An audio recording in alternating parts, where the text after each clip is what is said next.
Filthy old swine. Don't come. Those were the last words she sent me before I found my son unconscious on a bathroom floor. I'd made that 3-hour drive on Highway 44 almost every month since my grandson was born. Never missing a birthday. Never asking for thanks. Her cruelty that afternoon wasn't random. It was timed to keep me 3 hours away while my son lay dying, and she finished loading a car to leave him for good. I didn't cry when I found him. I made one phone call that would end her plan before it ever left the parking lot. Before we continue, I'd love to hear from you. Have you ever had to fight for someone you love when others gave up? Just drop yes or no in the comments. Your perspective truly matters here. A quick note. Some details in this story are fictionalized for impact, but the core message is what I hope stays with you. The voicemail came through at 2:47 in the afternoon. 3 hours after I'd left Ely with a birthday present wrapped in blue paper that nobody wanted. I was sitting in my truck in the Harborview Apartments parking lot when my phone buzzed. Duluth heat made the cab feel like a kiln, and I'd already loosened my collar twice during the drive. The message notification sat there on the screen like a small accusation. Catalina's voice when I played it back was flat and precise. Don't come up here. You're a filthy old swine and we don't want you around Finn anymore. Turn around and go home. That was it. 18 seconds. No explanation, just those words, filthy old swine, delivered like she'd been practicing them. I played it again. Same cold precision. The birthday present sat on the passenger seat where it had ridden the whole way from Ely. I'd wrapped it myself Tuesday night, after finishing the carving a wooden train engine with wheels that actually turned. The kind of toy that takes patience to make and patience to play with. Filthy old swine. I need you to understand what those words meant coming from her. Catalina Mercer had been my daughter-in-law for 5 years. In that time we'd shared maybe a dozen real conversations, most of them about weather or holiday dinners. She'd never been warm, but she'd been civil. Distant but polite. The kind of relationship where you don't push because pushing makes it worse. But this wasn't distance. This was something else entirely. What kind of person calls a grandfather that? What kind of person uses those exact words about a man who'd driven 3 hours to deliver a hand-carved toy? My name is Otis Harlan. I'm 68 years old, and I've spent most of my adult life building wooden boats in the North Woods of Minnesota. Custom work. Mostly canoes and small sailboats for people who understand that real craft takes time. 22 years of understanding how grain runs, where stress distributes, what holds and what splits under pressure. My wife Eleanor died 2 years ago this past March. Cancer that started quiet and finished loud.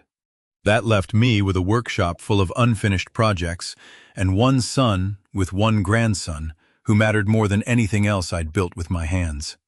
Beckett, my son, had married Catalina 6 months after Eleanor passed. I'd thought it was fast, but grief makes people do strange things.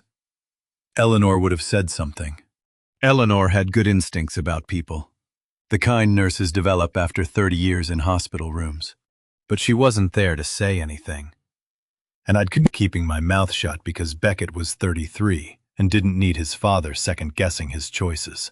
Now I was sitting in a parking lot in July heat, holding a phone that had just called me a filthy old swine, wondering what had gone wrong. The smart thing would have been to leave, start the truck, drive home, maybe call Beckett later when everyone had cooled down. The smart thing would have been to respect the boundaries she'd drawn with 3 words designed to cut deep. But I'd spent 26 years in the Army Corps of Engineers before I ever touched my first piece of boat wood. And the Corps taught me something about boundaries and structures that I'd never forgotten. I need you to understand something about men who build boats in the North Woods. We know the difference between wood that's seasoned and wood that's rotting from the inside. We know how to look at a joint and see if it'll hold, or if it's 3 months from failure. We know that sometimes the thing that looks solid is about to collapse. That voicemail had the feel of rot. Filthy old swine. Not angry words, calculated ones. Not the kind of thing you say in the heat of an argument. The kind of thing you say when you want someone gone permanently. When you want them to feel small enough that they never come back. I'd built levees in Georgia during flood season back in my 20s. 32 months of watching water pressure build against earthworks. Learning to read the difference between a structure under stress and one about to give. You develop instincts. You learn that the quiet failures are more dangerous than the loud ones. This felt like a quiet failure. Through the windshield, I could see the apartment building's second floor. Apartment 3A I'd visited 4 times since Beckett moved here. Each visit had been brief and awkward. Like I was a stranger who'd shown up unannounced even though I'd called ahead. The blinds were drawn now. Middle of the afternoon on a Wednesday. Which struck me as wrong. That's when it hit me. The timing, the precision, the permanence in those 3 words. She'd waited until I was already here. 3 hours into a 6-hour round trip, she could have called this morning. Saved me the drive. But she'd waited until 2:47 p.m., until I was sitting in her parking lot with a birthday present and nowhere else to be. That wasn't anger. That was strategy. The Army Corps taught me to look at a situation before reacting to it. That training doesn't leave you, even 40 years later. You learn to assess. You learn to recognize when someone's trying to move you off position. You learn that the man who leaves first loses. I turned the key in the ignition to off. The engine ticked as it cooled in the July heat. Through the windshield, I could see that second-floor window, blinds drawn in the middle of the afternoon. Normal Wednesday, in a building where normal people lived normal lives. Except something about that drawn blind wasn't normal. Something about a voicemail timed to wound wasn't normal. Something about calling your husband's father a filthy old swine after 5 years of cold civility wasn't normal. I settled back into the seat and waited. Because 22 years of building things that float taught me one simple truth when something doesn't sit right in the water. You don't ignore it. You figure out what's wrong before someone drowns. 40 minutes is a long time to sit in a truck in July heat, with nothing but your own thoughts and a dead woman's advice you should have listened to. The parking lot had emptied some since I'd arrived. A sedan pulled out. A delivery van came and went. Normal Wednesday afternoon while I sat watching Apartment 3A's drawn blinds and trying not to think about all the ways I'd let things get to this point. Eleanor died 2 years ago this past March. Ovarian cancer, diagnosed late. Gone in 5 months. 38 years of marriage ended in a hospice room on a Tuesday afternoon, when the monitors finally went silent. Finn was 3 years old then. That boy became the only reason I remembered how to smile after the funeral.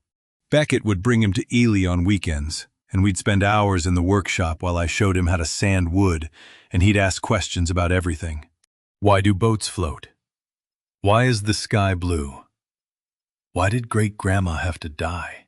I didn't have good answers. But I had my hands, and I had time, and I had a grandson who needed someone to show up. Then Catalina started finding reasons why visits needed to be shorter. Finn had a cold. They had plans. The drive was too long. 1 weekend became 2, became a month, became me driving to Duluth instead because it was easier than fighting. Eleanor used to say I was too patient for my own good. Turns out she was right about that. 6 months ago, January, middle of a cold snap, my sister Vera drove up from Hibbing to meet me at the diner on Main Street. Vera Newberry, 71 and sharp enough to cut glass. Had spent 34 years working reference desk at the county library, and could spot a liar before they finished checking out their first book. She'd ordered coffee and pie and watched me push eggs around my plate before she said what she'd driven an hour in a snowstorm to say. When a young wife starts controlling when a grandfather gets to see his own grandson, she told me. That's not about scheduling, that's about power. I'd told her she was being dramatic. Said Catalina was just busy with a 4-year-old and a full-time job. Vera had set down her fork and looked at me. The way librarians look at people who insist the book they want isn't in the catalog when it clearly is. "Call me back in 6 months. Otis," she'd said. "Tell me I was wrong." I hadn't called. Because calling would mean admitting that the visits had gotten shorter. The excuses had gotten thinner. And the last time I'd seen Finn, 3 weeks ago. Catalina had stood in the doorway the entire hour like a guard. Here's the thing about warnings you don't want to hear. They don't go away just because you ignore them. They just wait in the back of your mind until the exact moment you realize you should have listened. I was sitting there thinking about Vera's expression over pie when my cell buzzed. Unknown number, Duluth area code. I almost didn't answer. Then I thought about drawn blinds in the middle of the afternoon and a voicemail timed to arrive after I'd already driven 3 hours. And I picked up. "Mr. Harlan." The voice was male. 50s, maybe. With the particular wariness of someone who'd had a long day that wasn't getting better. "This is Dale Pritchard. I manage the Harborview Apartments. I need you to come inside. Apartment 3A.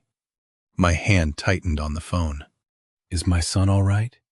"Sir, I think you should just come up." Dale Pritchard managed the Harborview Apartments and had learned over 15 years that welfare check calls from worried neighbors were never good news.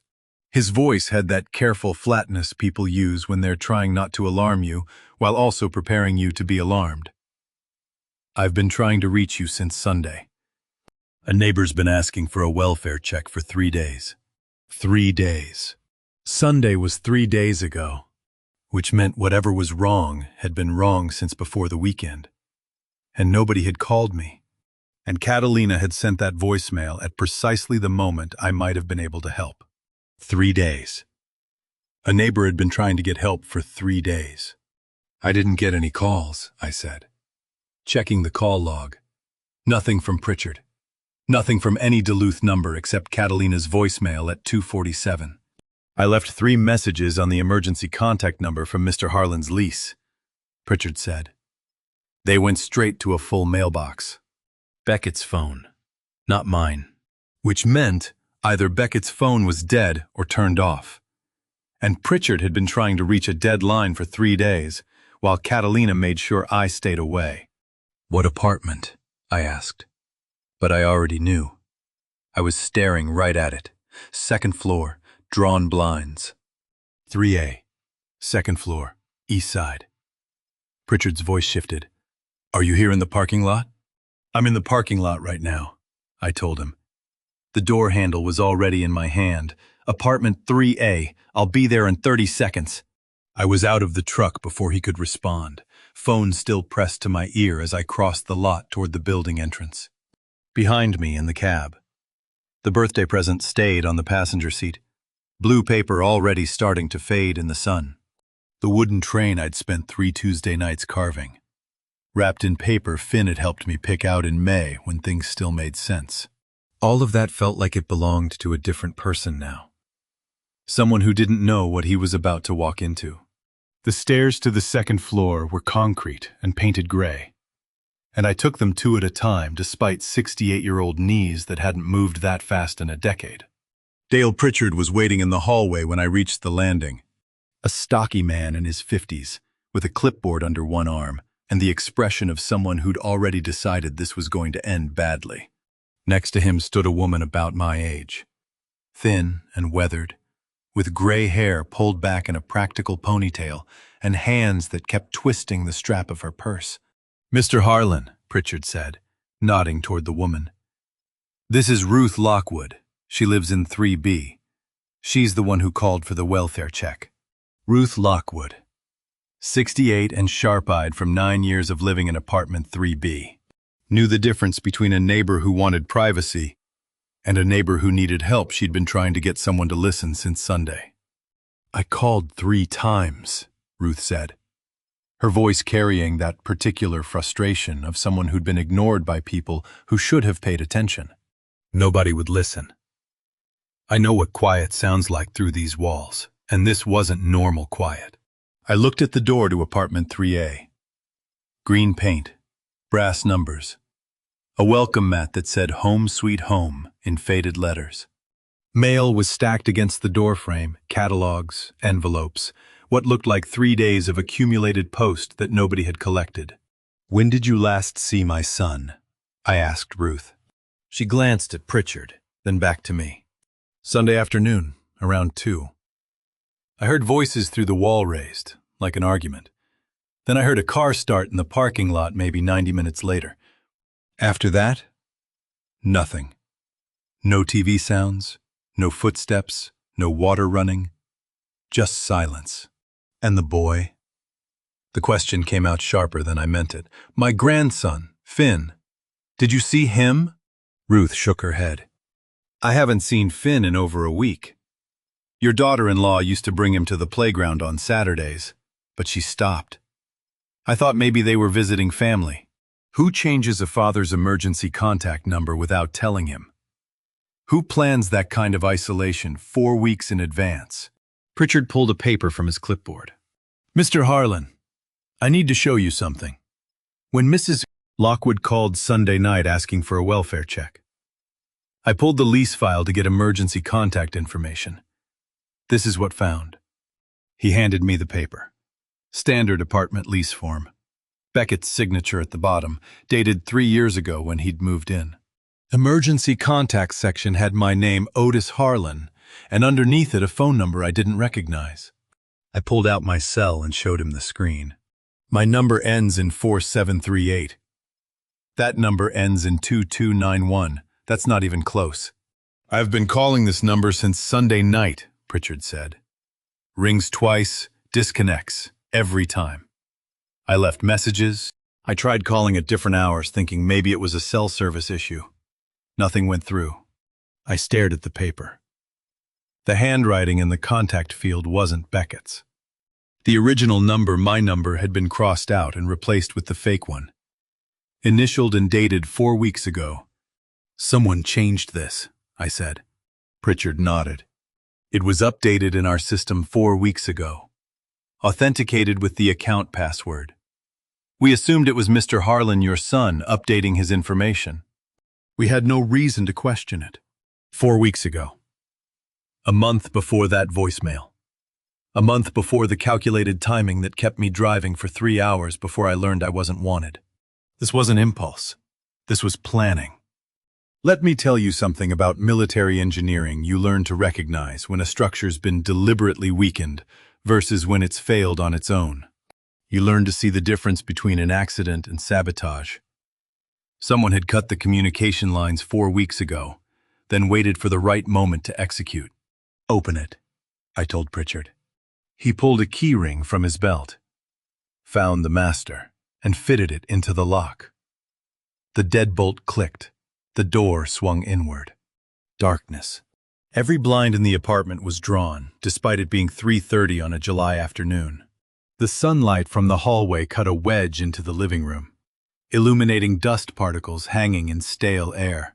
But everything beyond that first few feet disappeared into shadow. The smell hit me before my eyes adjusted to the darkness. Trash, stale air, and underneath it, something that made my stomach turn. "Beckett!" I called into the apartment. "Beckett, it's Dad. I'm here." Nothing. Pritchard reached past me, feeling along the wall for the light switch. The overhead fixture clicked on, throwing harsh fluorescent light across a living room that looked like someone had started packing and then stopped halfway through. Boxes stacked against one wall. Kitchen visible through an archway. Sink full of dishes. A child's toy, a plastic dinosaur lying on its side near the couch. But no people. No sounds. No indication that anyone had been here in days. "The lease is current," Pritchard said quietly. "Rent's paid through August. Someone's been living here." Someone was living here. Past tense. That smell told me everything I needed to know about what kind of present tense we were walking into. Ruth stood in the doorway behind us, one hand covering her mouth. "I knew something was wrong," she said. "I knew it." I stepped across the threshold into the apartment. Pritchard behind me, reaching for more light switches. The kitchen light came on. Then the hallway leading to what I assumed were bedrooms and bathroom. "Beckett!" I called again, louder this time. The silence that came back was the kind that meant nobody was going to answer. Nobody who could answer.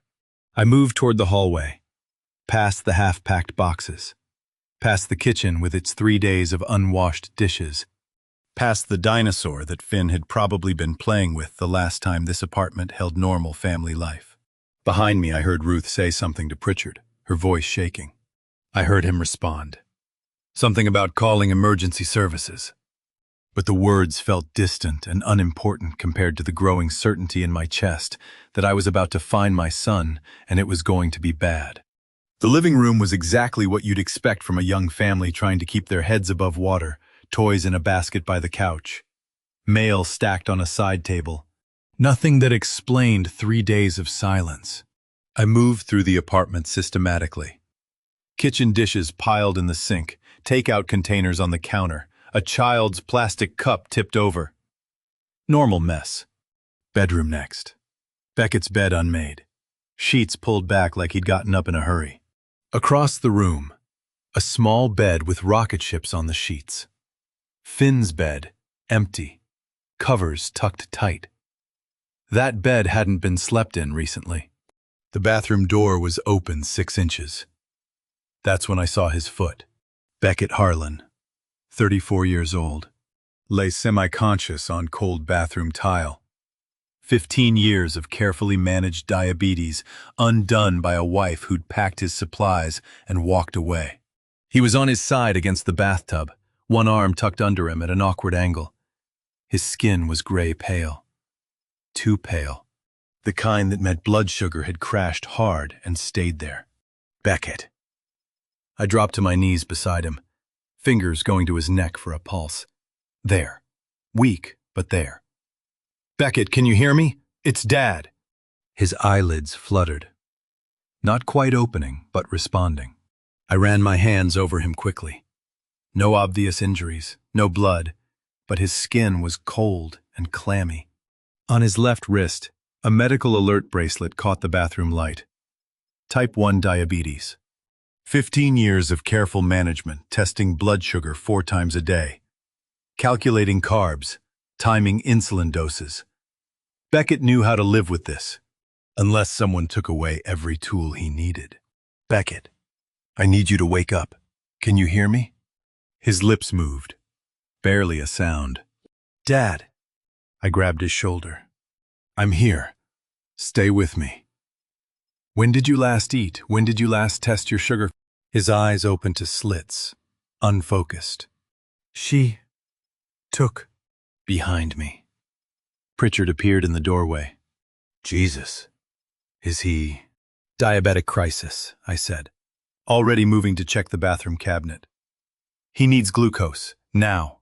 I pulled open the medicine cabinet. Empty except for basic toiletries. No glucometer, no test strips, no insulin pens, no emergency glucose tablets. Drawer under the sink Band-Aids, shaving cream. Nothing medical. "Where's his supplies?" Pritchard asked. "You need to understand, diabetic supplies aren't something you accidentally pack. Every item has a purpose. Test strips to check blood sugar, insulin to regulate it. Glucose tablets for emergencies exactly like this one.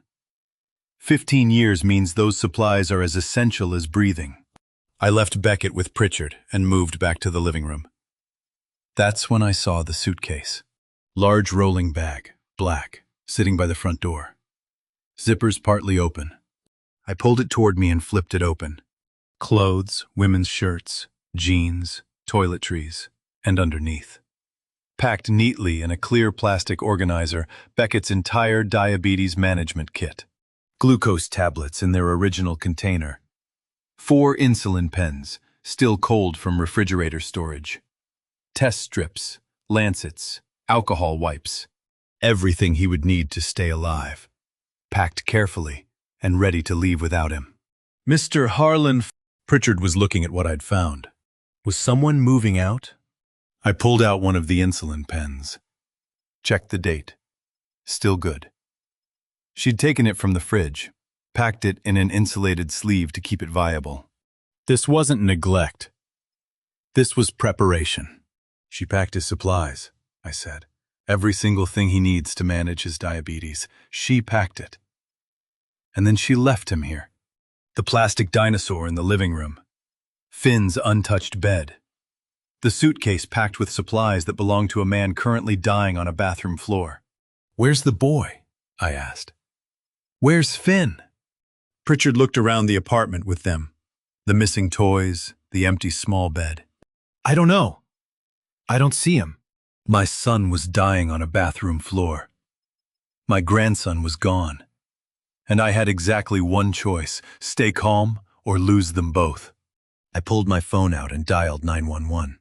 "I need an ambulance at Harborview Apartments, 452 North Harbor Drive, apartment 3A, second floor," I said. My voice was steady, unnaturally steady. 34-year-old male, type 1 diabetic, semi-conscious, appears severely hypoglycemic, down for estimated 72 hours. The operator asked questions.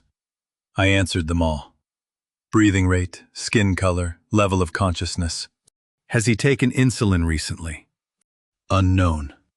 All diabetes supplies were removed from the apartment. A pause. Removed. Packed in a suitcase. Deliberately. Ruth appeared in the doorway, her face white. I heard, "Is he alive?" "Barely."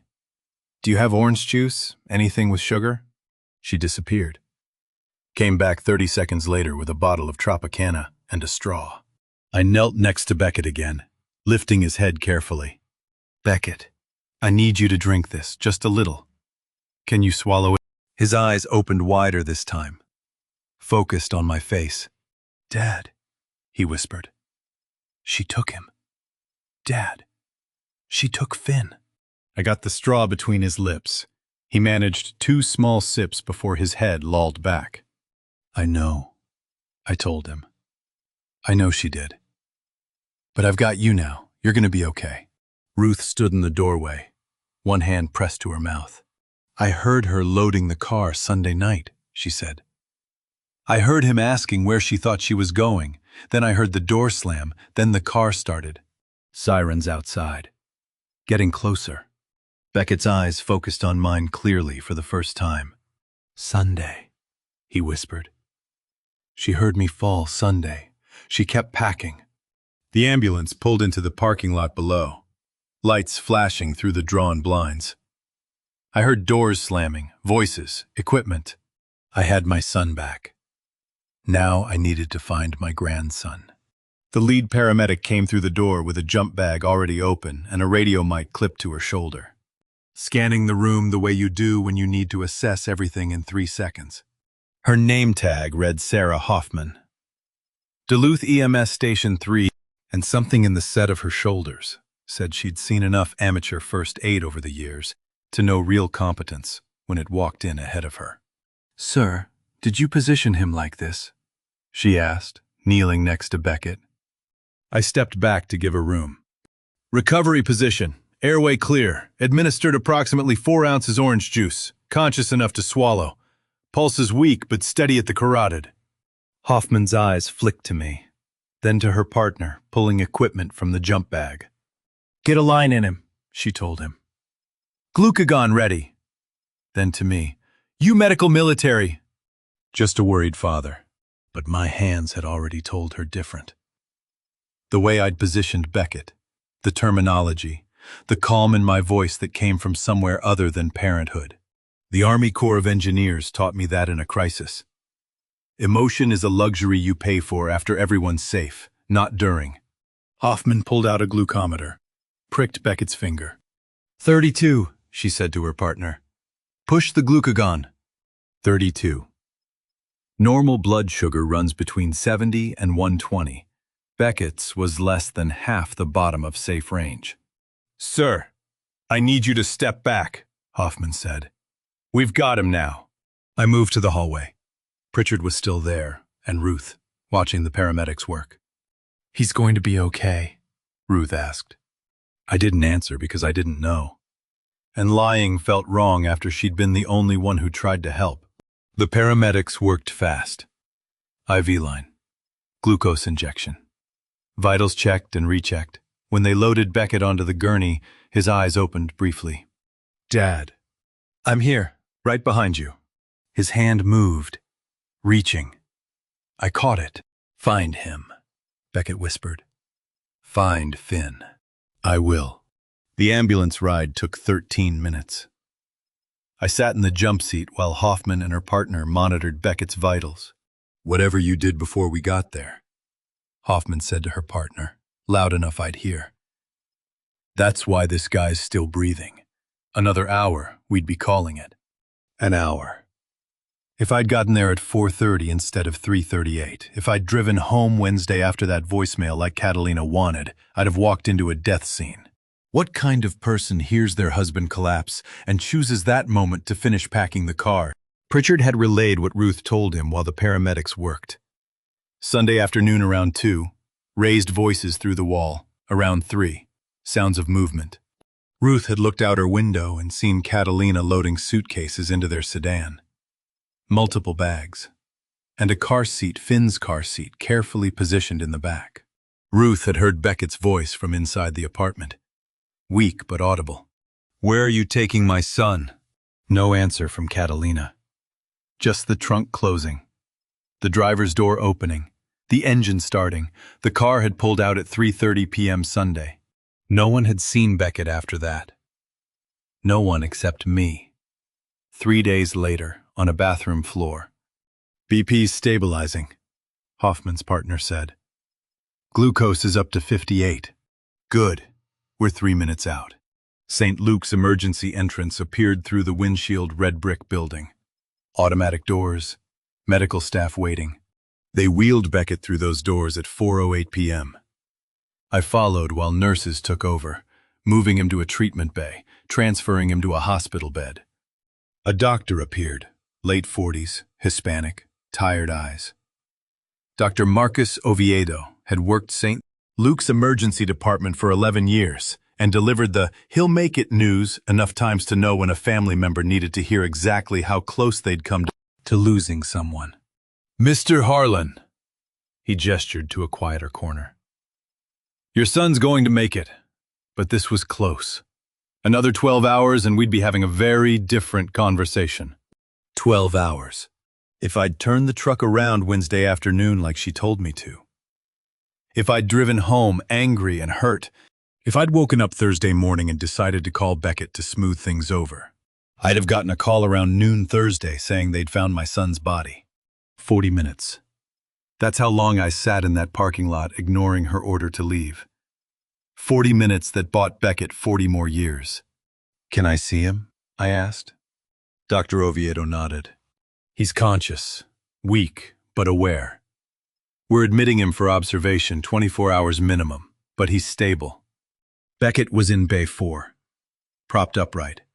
IV lines running to both arms, monitors beeping steady rhythms.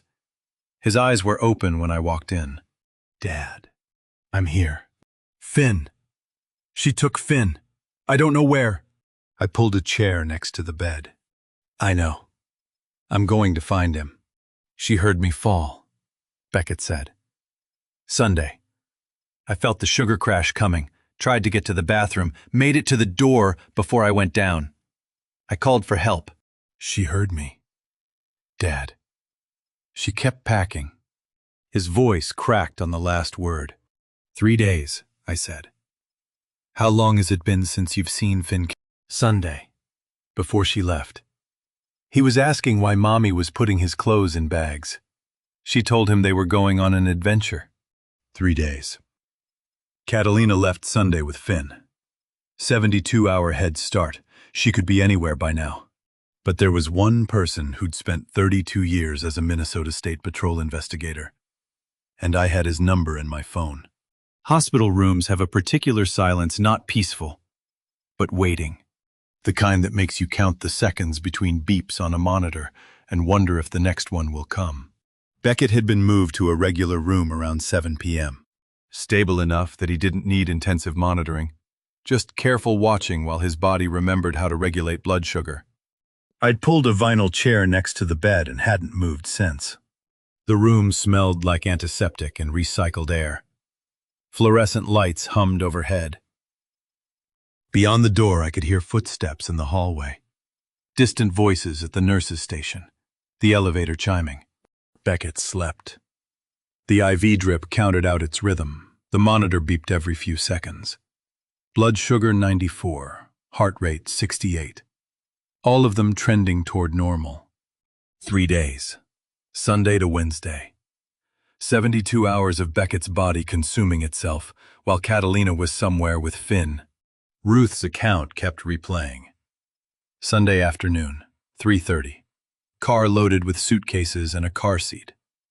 Catalina driving away while Beckett called out asking where she was taking his son. The chair squeaked when I shifted weight. My back ached from sitting still too long. 68 years old. 3-hour drive from Ely. 4 hours of crisis mode, and now sitting vigil in a chair designed to prevent comfort. But I wasn't leaving. Not until Beckett woke up. Night shift nurse came in to check vitals. She smiled professionally practiced, and I nodded. When she left, the silence felt heavier. Around 10 p.m. Beckett's breathing changed, deeper, less automatic. His eyelids fluttered. Dad. I leaned forward, one hand on the bed rail. I'm here. You're at St. Luke's. You're safe now. His eyes open. Unfocused at first, then finding my face. The confusion cleared slowly, replaced by memory. Finn, he said. Where's Finn? Ruth said Catalina took him Sunday. Do you remember? Beckett's face crumpled. She took him, he said. She packed his things, Saturday night. I thought she was organizing his closet, getting rid of clothes he'd outgrown. Saturday night, the day before she left. She planned this, I said. Beckett's head moved against the pillow. I should have seen it. But I was tired, Dad. Finn had been up with a nightmare, and I had work in the morning. When she said she'd handle the laundry, I just went to bed. This isn't your fault. Sunday morning she was different. Cold. Like she'd made a decision and was just executing. She made breakfast should have been my first warning, because she never makes breakfast. I reached for the water cup on his tray, helped him take a sip. His hand shook. Mine did too. What happened Sunday? I asked. Beckett closed his eyes. I felt it coming around noon. The sugar drop. I'd been busy with Finn all morning and forgot to eat, forgot to test. By the time I realized, I was already shaky. Went to the bathroom cabinet for my glucose tablets. He paused. They were gone. Glucometer, test strips, everything. I asked her where my supplies were. She said she'd packed them for a trip to visit her sister in Hibbing. But I hadn't agreed to any trip. I had work Monday. Where was your insulin? Beckett's jaw tightened. I found it later. In the kitchen trash. Under coffee grounds and dinner scraps. She'd hidden it where I wouldn't think to check until it was too late. She what? The words came out sharper than I meant. Beckett flinched. I took a breath, forced my voice level. She hid your insulin in the trash. She wanted me gone, Beckett said. Not divorced, not separated. Dead. So no one would stop her from taking Finn and disappearing. The monitor's beeping changed pitch, just a sensor shifting, but we both froze until it settled back to rhythm. I went to look for my supplies, Beckett continued. Found the suitcase by the door, started unpacking it to get my insulin. She grabbed my wrist, told me to stop being paranoid. But her eyes, Dad, they were empty. I thought about that voicemail. Filthy old swine. Words chosen to wound deep enough that any reasonable person would stay away forever. She'd miscalculated. She'd assumed hurt pride would keep me driving home, instead of sitting in a parking lot for 40 minutes trying to figure out what felt wrong. I tried to stop her from leaving, Beckett said. But by then the crash was hitting hard. I couldn't stand, couldn't think straight. I called for help. She walked past me to get another suitcase. I heard the door close. I heard the car start. And Finn, He kept asking why she was packing his things. She told him it was an adventure. 3 days ago. 72-hour head start. I'm going to find him, I said. And she's going to answer for this. Beckett's eyes focused on mine. She's smart, Dad. She planned this for weeks, maybe months. You saw the emergency contact change. That was her, making sure if something went wrong, no one could reach you in time. I know. But I also know someone who spent 32 years tracking people who didn't want to be found. Beckett's eyes closed again, exhaustion pulling him under. I waited until his breathing evened out, then stepped into the hallway. The clock above the nurse's station read 11:47 p.m. I pulled out my phone and scrolled to a number I hadn't called in 2 years. Floyd Townsend, former Minnesota State Patrol investigator, Eleanor's cousin. The man who'd taught me that patience and documentation win more fights than anger ever could. He answered on the second ring. Otis. His voice was alert. Cops never really retire. I need your help, I said. Someone took my grandson. The pause on the other end stretched 3 seconds long enough for a 32-year cop to shift from retired fisherman to investigator. Start from the beginning, Floyd said. Slow and complete. 64 now. Retired to a cabin on Lake Vermilion after 32 years with the Minnesota State Patrol. But he still answered his phone like dispatch might be calling. Eleanor's second cousin. The man who'd taught me that documentation beats emotion in every courtroom. I laid it out. The voicemail. The welfare check. The apartment with its packed suitcase and hidden insulin. Beckett unconscious. The emergency contact changed 4 weeks ago. How long was he down? Floyd asked. 12 more hours would have been fatal. And the boy, 5 years old. She took him Saturday night. Packed everything medical and walked out. I heard a chair scraping. He was already working. What did the voicemail say? Exact words. I played it on speaker. Catalina's voice filled the corridor. You filthy old swine. You have ruined my life for the last time. I'm done. You'll never see Finn again. And when Beckett dies in that shithole apartment. I hope you remember this was all your fault. The silence after was heavier. Otis. Floyd's voice had changed. That's premeditation. She stated intent, predicted the outcome, and attributed responsibility. That's not a custody dispute. That's conspiracy to commit murder. She tried to kill him. Yes. And she told you she was doing it. He paused. Which means she either doesn't understand the legal implications or she's confident she won't face consequences. How many people commit crimes and announce them? How arrogant do you have to be? I leaned against the hospital wall. A nurse walked past with a medication cart. I want her arrested, I said. Tonight. I know you do. But emotion doesn't win cases. Documentation does. Evidence does. Building a picture so clear no judge can look away. She confessed on a voicemail, which is excellent. But family court deals with custody. Criminal court deals with attempted murder. We need both systems working simultaneously. The rage in my chest wanted to argue. But I'd learned this lesson from Floyd years ago. I'd wanted confrontation. Floyd had told me to document everything. Let evidence accumulate. The thief had gotten 18 months. What do you need? I asked. Everything.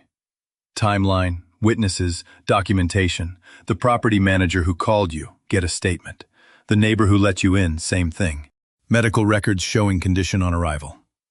Records on when that emergency contact was changed. He paused. And that voicemail, don't delete it. Back it up 3 places. I was already typing notes. The paramedics documented everything. The ER doctor gave me the 12-hour timeline. Good. We need those statements in writing, official and dated. Floyd's voice shifted. How's Beckett handling this? Stable, sedated. Hasn't processed it yet. When he does, he'll need support. Floyd stopped. Eleanor would have been furious. The mention of her name hit like always. Eleanor, who'd organized family reunions every August, who'd died 2 years ago and left a hole nobody could fill. What would she tell me right now? To stay calm? To trust the process? I'm trying to do this right, I said quietly. The way she would have wanted. Then do it with discipline, Floyd said. Not rage. Rage makes mistakes. Discipline builds cases. The hospital corridor was nearly empty now. It was 11:53 p.m. 6 hours since I'd found Beckett. What's the first step? I asked. You get some sleep. Tomorrow morning, request all medical documentation. Get statements from the property manager, the neighbor, the paramedics. Photograph everything in the apartment. The packed suitcase. Wherever she hid that insulin. Build a timeline so detailed a prosecutor can follow it minute by minute. And Finn, finding him is the priority. But kidnapping a child across state lines is federal. If she's moved him out of Minnesota, that brings in resources. You think she left the state? I think someone who plans this carefully has a destination in mind. We'll find it through investigation, not assumption. How far would she run? How long did she think she could hide? I heard paper rustling. Even at midnight, even retired, he was already working. I still have contacts in the department, he said. People who owe me favors. I can make some calls tonight, get things moving quietly before official channels bog down. But Otis, this has to be by the book. No confrontations, no shortcuts. We do this right or we lose. Understood. Good. Send me that voicemail. I'll start with traffic camera footage near the apartment from Saturday night. See if we can identify her vehicle and direction. Credit cards can be tracked too. But that'll take a warrant. He paused. Get some rest. You're no good to Beckett or Finn exhausted. I'm not leaving the hospital. Then sleep in the chair. But sleep. His voice softened. This is a marathon, not a sprint. I wanted to argue. Wanted to say I'd sleep when Finn was home and Catalina was behind bars. But Floyd had done this long enough to know. I'll send the voicemail now, I said. I'll call you tomorrow afternoon with what I find. Stay disciplined. The line went dead. I stood there in the fluorescent hallway, phone in hand, and felt the shift happen. The rage that had been burning since I'd heard that voicemail didn't disappear. It crystallized, hardened into something colder and more patient. Floyd Townsend was starting tonight, which meant I wasn't alone in this.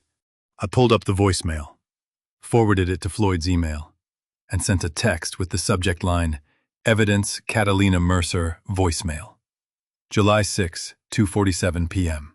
Then I walked back to Beckett's room and settled into the chair beside his bed. The monitors beeped their steady rhythm. His breathing was even now, the IV drip-feeding glucose and medication into his system. I leaned back and closed my eyes. Not to sleep, but to think. Floyd had taught me this too, the difference between reaction and strategy, between what felt satisfying and what actually worked. Tomorrow I'd collect evidence, document everything, build the case piece by piece. Tonight, I let the rage crystallize into something useful. The rage could wait. Discipline came first. Floyd called from the hospital hallway at noon, and I could hear the parking lot behind him. He'd already been to Harborview and back before I'd finished my second cup of coffee. Start with Ruth, he said. Thursday morning meant witness interviews, so I went to her door first, 3B, right next to Beckett's. He'd knocked at 7:42 a.m., he told me, taking in the sight lines and the dumpster placement and the gap in the second-floor railing where paint had chipped. Cop habits die hard, even 32 years retired. I introduced myself, Floyd said. Told her you'd asked me to gather some information. She's 68. Gray hair pulled back, wearing a cardigan despite the July heat. Relief crossed her face soon as she saw me. Thank God, Ruth had told him. I've been waiting since you called. Come in. Her apartment was neat and organized. Floyd said, the kind of space someone keeps when details matter, a lifetime of library work, shows in how the books line up. He'd asked her to walk him through Sunday. Everything she'd seen and heard. She'd settled into a chair by the window overlooking the parking lot, hands folded in her lap, steady. Saturday night. I heard arguing, through the wall. Ruth told him, gesturing toward the shared wall with 3C. Not unusual, they'd argued before. But this was different. Catalina's voice was cold, controlled. Not angry, just final. What time? Floyd had asked. Around 10 p.m. It went on for maybe 20 minutes. Then quiet. He wrote it down. Timestamps matter. Sunday afternoon. I saw her loading the car, right around 2. She made 3 trips, suitcases, the boys' things, a cooler. Did you see Beckett? Once. He came to the doorway, leaning against the frame. He looked terrible, pale, shaking. He said something to her I couldn't hear. She didn't respond. Just kept loading. Not just abandonment, Floyd said. Deliberate isolation. Because Ruth wasn't finished. And then she went back inside. Ruth had told him. When she came out the last time, she had Beckett's phone in her hand. I saw her take it from the nightstand through their window. She put it in her purse, locked the door, and drove away. She took his phone, Floyd repeated to her. Yes. He couldn't call anyone even if he'd been able to get up. Through the wall, she'd said. A dog barked. Thin construction. You'd hear everything. Floyd made a note: phone confiscation. Intentional communication cut off. Evidence of planning. What about after she left? He'd asked. I tried calling Beckett 3 times. Sunday evening, Monday evening, Tuesday morning. No answer. I thought maybe he'd gone with her. Or was staying somewhere else. But his truck was still in the lot. She'd paused. Wednesday. I finally called Pritchard and told him something was wrong. I have a key, but I didn't want to go in alone. I just knew, if I opened that door, I'd need someone else standing there with me. You have a key to their apartment? Beckett gave me one when Finn was born. In case of emergency. I'm the closest neighbor he trusted. Floyd had flipped to a new page. The timeline taking shape. Saturday night argument, Sunday afternoon Catalina leaves with Finn and Beckett's phone. Sunday through Tuesday, Beckett unreachable, declining. Wednesday afternoon, Otis and Pritchard find him unconscious. I asked her about Catalina's demeanor, Floyd told me. When she was loading the car. She wasn't panicked, Ruth had said. She was calm. Packed the car like she was moving furniture. Methodical. She checked her watch twice, like she was on a schedule. And Beckett, he could barely stand. But she didn't help him, didn't even look at him after that one moment at the door. Floyd wrote it down, every word. Evidence is memory with verification. Did she say anything to you before she left? No. But I saw her face when she got in the car. She looked satisfied. Satisfied. Floyd said that was a detail that would matter in court. He'd thanked Ruth, asked her to write out a formal statement with dates and times, and headed downstairs to the property management office. The sign on the door read, Harborview Apartments Management Office, hours 8 to 5. It was 8:31 a.m. The door was unlocked. Dale Pritchard was at his desk, Floyd said. Same man who called you Wednesday. Looked up when I walked in, reading glasses perched on his nose. Help you. Floyd had shown him his old State Patrol ID, still good for credibility, even if the authority had expired. I'm looking into a situation involving one of your tenants, he'd said. Beckett Harlan, Unit 3A. Pritchard's expression shifted. Recognition. The welfare check. Heard he was in the hospital, his compared. Stable. But I need information about the emergency contact on his lease. When was it last updated? Pritchard had pulled a file from the cabinet behind him, flipped through pages. Last Friday, July 2nd. Catalina Mercer came in, said she needed to update the contact information, removed Otis Harlan's name and number, added a new one. She say why? Said Beckett's father was out of the picture. Family disagreement. Wanted to make sure the right person was contacted in case of emergency. Then Pritchard had looked up. Is that relevant? Very. You have the form she signed. Copy's right here. He'd handed it across the desk. Catalina's signature, dated July 2. Old contact, Otis Harlan, Minnesota number. New contact, a number Floyd didn't recognize. I ran the prefix, Floyd told me. Nevada, Las Vegas area code. The paper trail was breadcrumbs turning into rope, he said. She'd planned the destination days before leaving. Changed the emergency contact to someone in Nevada, probably family, maybe a friend. Removed me from the system. Isolated Beckett, took his phone, left him to die. Premeditation in triplicate. I need a copy of this, Floyd had said. I can make one now, while Pritchard worked the copier. Floyd photographed the original form with his phone. 2 backups, always 2 backups. I stepped into the parking lot, he said, and I called you. The Nevada prefix means jurisdiction questions, interstate complications. Parental kidnapping across state lines is federal, but it needs proof of destination. This is our first solid lead.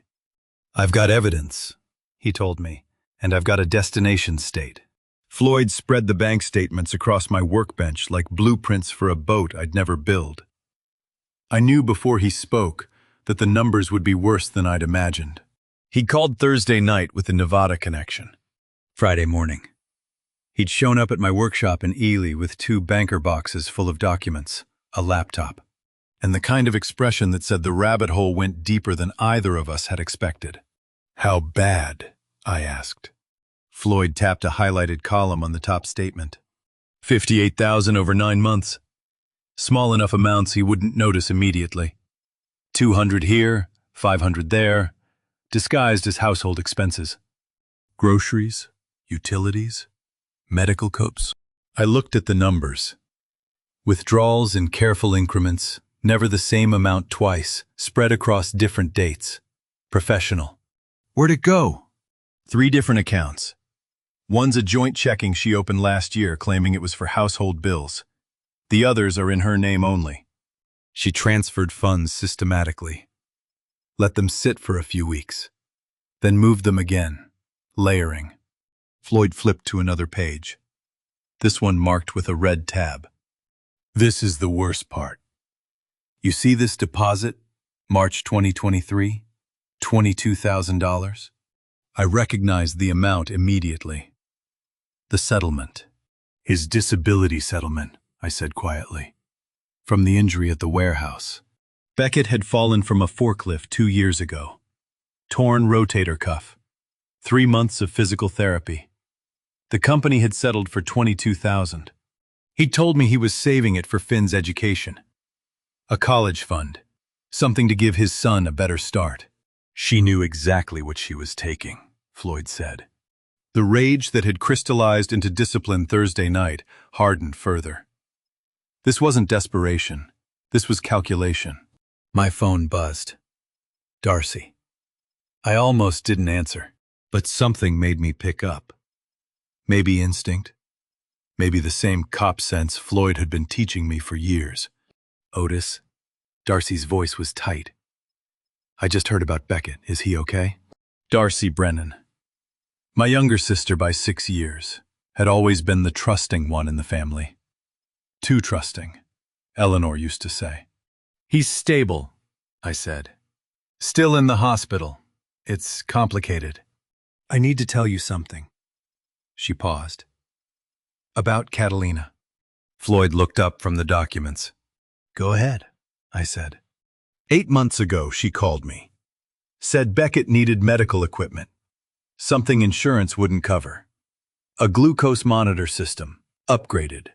She said it was $6,000, and Beckett was too proud to ask you himself. My hand tightened on the phone. I gave her the money. Darcy continued. Wire transfer. She promised they'd pay me back within 3 months. But then she stopped answering my calls. I figured they were having financial trouble. Didn't want to push. But now, with everything that's happened, you're not the first. Darcy, I said. There's 58,000 missing from his accounts. The silence on the other end was long. Oh my God. Otis, I'm so sorry. I should have told you. I should have asked Beckett directly. She's a professional, I said. She knew exactly how to play it. Don't blame yourself. But Darcy was crying. I trusted her. We all did. We talked for another minute. Then I promised to call her when I knew more.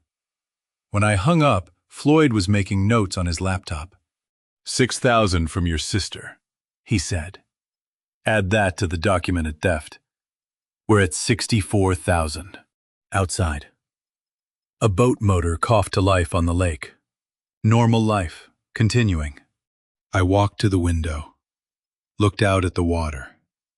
Mille Lacs stretched blue and endless, the same view I'd had for 40 years. The same lake where Eleanor and I had brought the kids every summer. Where Beckett had learned to fish. Where everything had felt simple once. There's more, Floyd said behind me. I turned. He pulled up a document on his laptop, rotated it so I could see. Unemployment records. Minnesota Department of Employment and Economic Development. Benefits claimed starting May 2024. I read the dates. May 2024. 14 months ago. She lost her job. Or quit. Either way, she's been collecting unemployment at a P.O. box in St. Paul. Not the apartment address. Beckett never saw the mail. 14 months, I repeated. He had no idea. She maintained the full routine. Left every morning, came home every evening, talked about work like nothing had changed. Meanwhile, she was draining his accounts, planning the exit, setting up the Nevada connection. Floyd leaned back in his chair. She's a pro, Otis. This wasn't panic. This was long-game planning. I thought about Beckett. Trusting her. Coming home from his warehouse shifts. Managing his diabetes. Raising Finn. Believing his wife was working at the hospital billing office. Believing the woman he'd married was building a life with him. All of it was fabrication. The documents were a map to someone I'd never really known. How did you find all this? I asked. Bank subpoenas, employment records, credit reports. It's amazing what you can access when you know where to look and who to ask. Floyd closed the laptop. But there's one more thing. He pulled a single sheet from the bottom of the stack, slid it across the workbench. A marriage license. Washoe County. Nevada, Reno. Dated April 2021. Catalina's signature was at the bottom, neat and clear. But the last name wasn't Mercer. Catalina Voss. She was married before, I said, or used a different identity. I'm still tracing it. But if she's done this before, she has a playbook, and playbooks mean patterns we can track. I stared at the name. Catalina Voss. 4 years ago. Reno. Different name, same woman. If this is a pattern, I said slowly, then Beckett's not the first. No, Floyd agreed. Which means somewhere out there, someone else might be looking for her too. The question hung in the air between us. Catalina Voss. Catalina Mercer. How many other names, how many other victims, and who else was searching for? The law office smelled like leather and paper, the kind of place where decisions got documented and futures got rewritten. I needed both. Floyd had made the call Friday night. Andrea Holbrook, 23 years in family law, focused on cases where children's safety wasn't negotiable. She'd agreed to see us Saturday morning. Beckett sat beside me in the waiting room, still pale from the hospital. He'd been discharged Friday afternoon against the doctor's preference, but he'd insisted. He needed to fight for his son. The receptionist called us back at 9 sharp. 56. Gray-streaked dark hair pulled into a bun, reading glasses on a chain.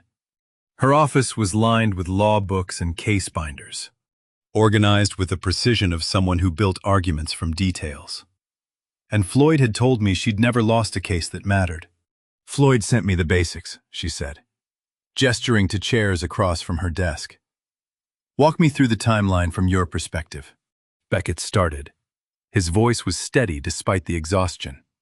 "She hid my insulin, packed it in a suitcase in the closet, took my phone, changed the emergency contact so nobody would call my father. Then she left with our son and waited for me to die." Holbrook's expression didn't change, but she wrote 3 words on her legal pad: premeditated medical endangerment. "That changes this from custody dispute to criminal endangerment," she said. "The insulin alone gives us grounds for immediate action." She looked at me. "You found him." "Wednesday afternoon. Property manager called for a welfare check. 12 hours later, the doctor said he'd be dead." Holbrook nodded. "And the child Finn, age 5. "Gone," Beckett said. "She took him Sunday afternoon." "Do we know where—" "Nevada," I said. "Floyd traced an emergency contact change. Las Vegas area code." Holbrook pulled a folder from her desk. "Floyd's documentation package. I recognized the bank statements on top." "Floyd's been thorough," she said. "Eyewitness testimony, property records, medical reports, financial records showing systematic theft." Beckett's hand shook, reaching for the water glass on the corner table. I steadied it. Holbrook watched, then made another note. "The insulin evidence alone is grounds for immediate action," she said. "Add financial theft and flight, you have a solid case. But I need to be clear what she did constitutes criminal child endangerment by proxy." I looked up. "By proxy, she deliberately created a life-threatening situation for the child's parent. Knowing the child would be left without care, that's felony territory. Prosecutors will want this." Beckett's jaw tightened. "I want her arrested." "She will be," Holbrook said. "But priority is getting Finn back safely. Criminal charges follow custody recovery." She flipped to the bank records. "Nevada complicates things, doesn't it?" I asked. "Yes and no. I have contacts in Clark County Family Court. We can expedite." She pulled out a blank legal form, started filling in header information. "Here's the plan. We file an emergency ex parte motion for custody Monday morning. Ex parte means we're asking the judge to rule without Catalina present, based on imminent danger to the child. The judge will likely issue a temporary order granting you sole custody, Beckett, and directing law enforcement to locate and return Finn, for the first time in 4 days." I felt like we weren't just reacting. "How long does that take?" Beckett asked. "We file Monday at 8 a.m., emergency hearing within 48 hours. Given the medical endangerment and flight risk, I'd expect a ruling by Wednesday." "Wednesday," Beckett repeated. 3 days. Faster than standard proceedings, which take weeks. The endangerment evidence lets us bypass normal timelines." Holbrook set down her pen, looked directly at Beckett. "I need you to understand something. This is going to get harder before it gets easier. Catalina will fight back. She'll claim you're unfit, that she left because she feared for Finn's safety. She'll lie, and some of those lies will sound convincing." "Let her," Beckett said. "I have the truth. Truth backed by documentation." Holbrook agreed. "Which is why we'll win." She pulled another document from Floyd's package. The marriage license from Reno. Catalina Voss. Floyd's still running this name. If she's done this before, we can establish pattern behavior. That strengthens the case exponentially. "How fast can you locate them?" Beckett asked. Holbrook didn't hesitate. "Days, not weeks." She reached for her phone, scrolled through contacts. "I have a contact in Nevada law enforcement. Detective who specializes in parental abduction cases. He can't issue an Amber Alert that requires specific criteria, but he can put out what's called a custodial interference notice. It's Amber adjacent. Gets Finn's information to every patrol officer, border checkpoint, and family services office in the state. She looked up. Once we have the custody order, that notice becomes enforceable. Any officer who locates them can take Finn into protective custody immediately and arrange return to Minnesota. Beckett's eyes were wet. Immediately. Holbrook pulled the draft petition toward her, made a few more notes, then slid it across the desk. Read this tonight. We file Monday at 8 a.m. I looked at the header, Emergency Ex parte Motion for Custody, 4 days ago. Finn had been building blocks in his bedroom. Now we were building a legal case to bring him home. Holbrook stood, extending her hand to Beckett. We can move faster than you think, she said. Trust the process, and trust that Floyd sent you to the right place. We walked out into the Duluth morning. The sun was bright off Lake Superior. Beckett stopped on the sidewalk, looked at me. Monday, he said. We get him back Monday. We start Monday, I corrected. But yes, we're bringing him home. The petition was in my hand. The timeline was set. The law was finally on our side. 4 days of crisis had become a plan. And plans. I'd learned from building boats for 22 years were how you turned chaos into something that floated. Monday morning, 8 a.m. We'd filed the paperwork and set the machinery in motion. Catalina had planned her escape for 9 months. We'd planned our response in 4 days. Speed wasn't everything. But right now, it was enough. Floyd spread the folder across my kitchen table like a coroner laying out evidence. One look at Beckett's face told me this autopsy would hurt worse than the crime itself. We'd filed the emergency petition Monday morning at 8 a.m. sharp. Andrea Holbrook had moved fast. The custody hearing was set for Thursday. But Floyd had kept digging. And Wednesday afternoon he'd shown up at my door with a manila folder and the kind of expression that meant he'd found something worse. Beckett sat across from me, still recovering, still pale. He'd moved back to the farmhouse Sunday night. Couldn't stay at the apartment anymore. Too many ghosts. Floyd opened the folder. Pulled out the first page, a timeline. Printed in neat columns. U-Haul reservation made June 14th, he said. She knew the date 3 weeks out. Beckett stared at the paper. Before my birthday, he said quietly. June 22nd. She smiled through my birthday knowing. The unemployment started May 2024, Floyd continued. 14 months of concealment. But the financial transfers started last October. 9 months of systematic theft. 200 to 500 at a time, always varying the amounts. He laid out bank statements, highlighted in yellow. Emergency contact change at the apartment July 2nd, 4 days before she left. Phone confiscation July 6th, confirmed by Ruth Lockwood's eyewitness testimony. Insulin hidden same day, recovered from the suitcase you found. I looked at the timeline. Every piece in order, every action deliberate. Where was she planning to go? I asked. Floyd pulled out another sheet. Wire transfer records. Las Vegas, specifically to an address on East Flamingo Road. Coffee gone cold in my cup. None of us had moved in 20 minutes. Floyd tapped the transfer records. The money, all of it, went to accounts linked to a Marcus Greer. Age 43, resident of Las Vegas. He and Catalina have been in contact for 16 months. Online forums initially. Then email. Then wire transfers starting last fall. Beckett's voice was flat. 16 months, before she lost the job. She didn't lose it, Floyd said. She quit to prep the move. The unemployment was just cash flow while she transferred everything else to Greer. An affair, Beckett said. Yes, but not random. Floyd pulled out a printout. Criminal record abstract. Marcus Greer has prior fraud convictions in Arizona and New Mexico. Wire fraud, identity theft, Exploitation of vulnerable adults. He's a professional. I read the dates. Arizona, 2018. New Mexico, 2020. Served 18 months, released on probation 2022. She didn't just find an affair partner, I said. She found someone who does this for a living. Exactly. And the amounts match his previous patterns.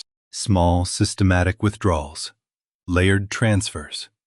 Always targeting people with medical conditions or disability settlements. Beckett fit the profile perfectly. Beckett's hands were flat on the table. White-knuckled, like he was holding himself down. So she picked me, he said. On purpose. Because I was diabetic. Because I had the settlement money. Likely, Floyd said. Or Greer picked you through her. Either way, this wasn't love gone wrong. This was a targeted operation. The kitchen was quiet except for the clock ticking above the sink. Outside, the lake was calm. Late afternoon sun turning the water gold. Normal summer day. Except nothing was normal anymore. Floyd pulled out the last section of the folder. Printed emails, recovered from Catalina's iCloud account through a subpoena Holbrook had expedited. These are the hard ones, he said, sliding them toward Beckett. Beckett picked up the first page. I watched his eyes move across the lines, then stop. His face went rigid. Read it, I said. His voice was mechanical. Email from Catalina to Marcus, June 29th. Exit plan set for July 6th. Cleaner to leave when he's distracted. His dad is the problem, too involved. Need to cut him out early. The words hit like a physical blow. She wanted me gone from Finn's life completely, I said. Yes, Floyd confirmed. She identified you as the primary obstacle. The person most likely to intervene. Most likely to investigate. Most likely to fight for custody. So the plan included eliminating your access. Beckett flipped to the next email. Dated July 1st. Phone and insulin plan confirmed. Timing critical. 3 days without intervention should be sufficient. Emergency contact. Already changed. Father won't be notified until too late. He set the page down carefully. Like it might explode. She wrote it down, he said. She documented destroying our family. Floyd nodded. Prosecutors love documentation. So do judges. I picked up the email stack. Scanned through the dates. June, July. Months of planning. Phrases jumped out. Asset liquidation timeline. Legal name change process. Father abandonment narrative. Legal name change? I asked.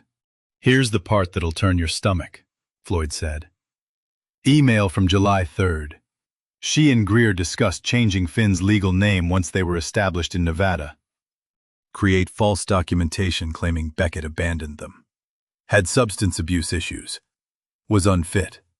Petition for name change to erase the Harlan connection entirely. Beckett stood up. Walked to the window. His shoulders were shaking. They were going to erase me, he said. Erase you. Make Finn believe we never wanted him. That was the plan, Floyd said quietly. But plans only work when nobody stops them. I looked at the evidence spread across the table. Timeline, bank records, criminal history, emails, everything documented, everything dated, everything provable. Is this enough? I asked Floyd. He nodded. More than enough. Holbrook gets all of this. I'm delivering a copy to her office tonight. She'll present it at the custody hearing Thursday. Beckett turned from the window. What about criminal charges? Already forwarded to the county prosecutor. Medical endangerment, financial theft, custodial interference. They'll file after the custody order is issued. Priority is getting Finn back safely. Floyd closed the folder, but kept one hand on top of it. There's one more thing, he said. Marcus Greer's landlord reported a domestic disturbance at the Vegas address 2 days ago. Police responded, didn't make an arrest, but filed a report. He met my eyes. Finn was heard crying in the background. Holbrook's call came at 6:47 a.m., and lawyers don't call before 7, unless the other side just threw a grenade. I'd been awake since 5. Coffee already made. Floyd's evidence folder still on the kitchen table from yesterday afternoon. The domestic disturbance report with Finn crying in the background had kept me up most of the night. Now Holbrook's voice on the phone was tight, professional, urgent. Catalina's attorney filed an emergency response. We need to address this before tomorrow's hearing. Can you and Beckett be here by 8? We'll be there, I said. Beckett was already dressed when I knocked on his door. He'd heard the phone ring. We drove to Duluth in silence, the kind that settles when words can't improve anything. Holbrook's office door was unlocked at 7:52 a.m. She was at her desk, reading glasses on, 3 monitors glowing with court filings. Sit, she said, gesturing to the chairs. We sat. Catalina hired a Nevada attorney yesterday afternoon. They filed an emergency countermotion at 11 p.m. last night, delivered electronically to Minnesota courts an hour ago. It's a preemptive strike designed to seize legal initiative before tomorrow's custody hearing. She turned one of the monitors toward us. What kind of response? I asked. Character assassination disguised as self-defense. Holbrook scrolled to the first page. Legal header, Clark County Family Court, State of Nevada. Attorney of record Daniel Casper, Las Vegas. The filing claims Beckett is an unfit parent due to his diabetes, that his medical condition makes him unstable and incapable of providing safe care for Finn. It claims you. Otis are a controlling and abusive grandfather who interfered with their marriage and drove Catalina to flee for her safety and the child's protection. Beckett's jaw tightened. And it gets worse, Holbrook continued. They've attached what they claim is evidence. Text message screenshots allegedly showing hostile and threatening communications from you to Catalina. Witness affidavits describing your behavior as boundary-crossing and intimidating. She pulled up an image. Text bubbles. My name at the top. Messages I'd never written. Beckett stood abruptly, chair scraping. Sat back down. Nowhere to go with rage in a law office. I read the fake messages. Phrases like, "You'll regret this," and "I'll make sure you lose everything." Words I'd never said, never thought, never typed. I never sent these texts, I said. These aren't even my words. I know, Holbrook said calmly. The metadata will prove that. Phone records will show you never contacted her outside documented interactions.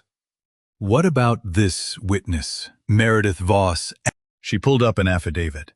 Statement from Meredith Voss, claiming to be a family friend, who witnessed my controlling behavior toward Beckett and Catalina over multiple years. I've never heard that name in my life, Beckett said. Neither have I added. Holbrook made a note on her legal pad, circled the name twice. The surname is interesting, she said. Voss. Same as the marriage license Floyd found from Reno 2021. Catalina's previous identity. I looked at the affidavit again. Meredith Voss, family friend, witnessed events over multiple years. All lies. She fabricated a witness using her own alias, I said. Exactly. Which means this affidavit is worthless and provably false. No Meredith Voss exists in Minnesota records. No connection to your family. No documentation of any relationship. She made up a witness and was sloppy enough to use her own previous surname. Beckett leaned forward. What about the diabetes claims, Cam? She used that against me? She can try, Holbrook said. But medical records show you manage your condition responsibly. And the only time you were in crisis was when she deliberately hid your insulin. Her argument actually proves our point. She endangered you, not the other way around. How do you defend against lies that look like evidence until someone checks? Holbrook scrolled through the rest of the filing. More fabricated screenshots. More false claims. A narrative that painted Catalina as a protective mother, fleeing a toxic family situation, rather than a calculating criminal who'd tried to kill her husband and kidnap her. Her child. Can this hurt us tomorrow? I asked. No, Holbrook said firmly. It helps us. She closed the document, pulled up a new one, her response brief, already drafted. This is panic, not strength, she said. She knows what's coming. She knows we have the bank records, the emails, the eyewitness testimony, the medical evidence. So she's trying to muddy the water with fabricated counterclaims and fake witnesses. But she made critical mistakes. Holbrook ticked them off on her fingers. First, the fake witness shares her alias surname proves fabrication. Second, the text screenshots have metadata inconsistencies we can expose in minutes. Third, her claims about Beckett's diabetes are contradicted by his medical records and the hospital reports documenting what she did. Fourth, and this is the big one, she filed from Nevada. She tapped the screen, highlighting the court heading. Clark County Family Court, attorney based in Las Vegas. This filing confirms her exact location and jurisdiction. She just told us exactly where she is. I felt the shift happen. The grenade she'd thrown had landed at her own feet. Floyd can use this, Beckett asked. Floyd, law enforcement, and my Nevada contacts, Holbrook confirmed. The filing includes her attorney's office address, which means she's somewhere in Las Vegas metro area, combined with Marcus Greer's address from the domestic disturbance report.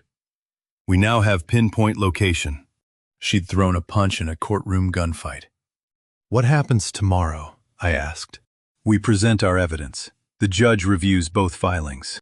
Given the medical endangerment, financial theft, fabricated witness testimony, and confirmed flight to Nevada, I expect an immediate emergency custody order granting Beckett sole legal and physical custody. The order will direct Nevada law enforcement to locate and return Finn to Minnesota. How fast? Once we have the order. Enforcement can happen same day if the child is located. Holbrook picked up her phone. Made a call I couldn't fully hear. Pieces came through Clark County, interstate enforcement, expedited. She hung up. Looked at us. I have a friend in Clark County Family Court. She's expediting our interstate custody enforcement. She checked her watch. The hearing's tomorrow at 2 p.m. By 3 p.m. we'll have an order.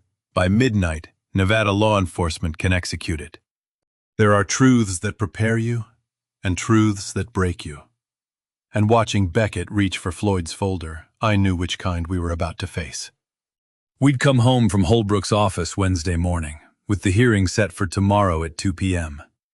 The petition was filed. The evidence was compiled. The legal machinery was in motion. But Beckett had been quiet all afternoon, staring at the folder on the kitchen counter like it might catch fire. Now it was evening, the sun setting over Mille Lacs, and he'd finally spoken. I need to see it, he said. All of it. Before tomorrow. I looked at my son. Still recovering. Still pale from what she'd done to him. Part of me wanted to say no, to protect him from the worst of it one more night. Some of this is going to hurt, son, I said. It already hurts. Beckett sat down at the table. I need to know how much of what I lived was a lie. I carried the folder to the table, set it in front of him. Floyd's investigation. Holbrook's documentation. The complete timeline of betrayal laid out in chronological order. Beckett opened it. The first page was the unemployment records. May 2024. 14 months of concealment. He read it twice, then moved to the bank statements. The highlighted withdrawals. Small amounts layered over 9 months, always varying. She was careful, he said quietly. Never the same amount twice. Professional. I agreed. He turned to the email printouts. The correspondence with Marcus Greer. Planning the escape. Discussing the timeline. Calculating how to maximize the theft before leaving. I wanted to close the folder. Beckett turned another page. June 14th. U-Haul reservation confirmation. She reserved the truck 3 weeks before she left, he said. She knew the date. I confirmed. Every detail planned. Beckett's finger traced the date. June 14th. His birthday was June 22nd.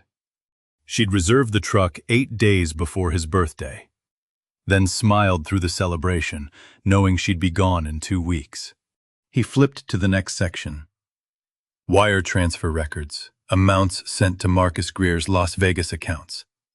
$58,000 moved in careful increments. Then the emails about the exit plan. The phrases that had made my stomach turn when Floyd first showed them to me. His dad is the problem, too involved. Beckett read aloud. Cut him out early. He looked up at me. She wanted you gone from Finn's life completely, he said. From the beginning. I was the obstacle, I said. The one most likely to intervene. What about Sunday? Beckett asked. When I collapsed, I pulled out the security footage timestamps from the apartment building parking lot. Floyd had gotten them from the property manager's surveillance system. She started loading the car around 1 p.m., I said. Made multiple trips between 1 and 3:30. Beckett studied the timestamps. His hand stopped mid-page. Wait. Go back to Ruth's statement. I found Ruth Lockwood's witness affidavit, the detailed account she'd written for Holbrook. Beckett read it slowly, and I watched the color drain from his face.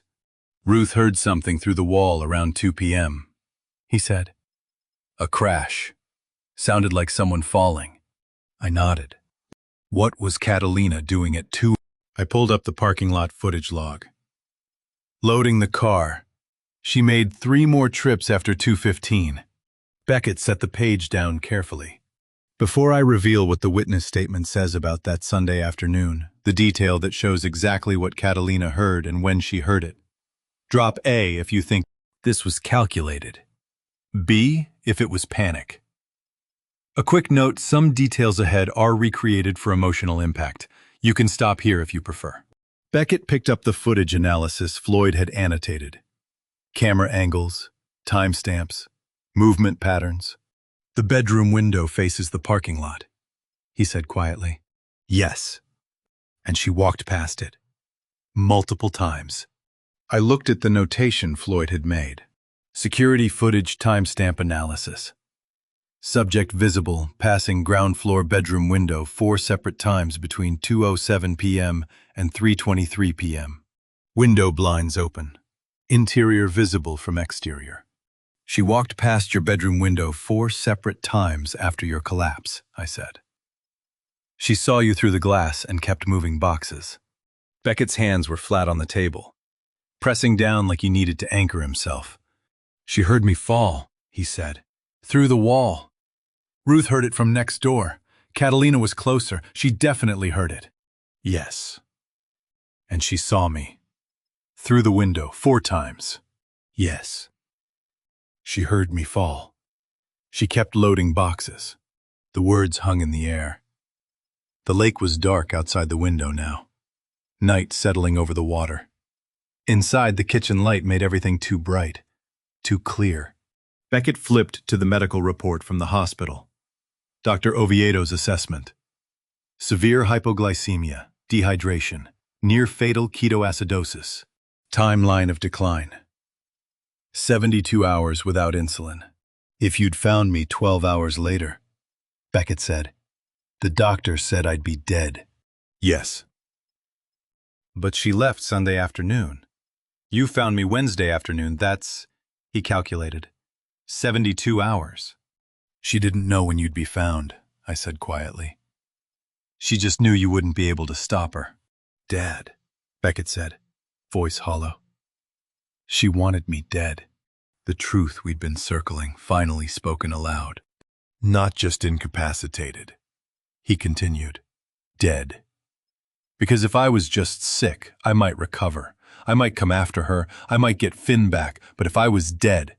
He stopped, jaw working. If you were dead... She had Finn permanently, I finished. No custody fight, no interstate complications, just a widow with her son, starting over in Nevada. Beckett closed the folder with hands that didn't shake anymore. The grief had passed through to something colder. Tomorrow, he said. I'm getting my son back.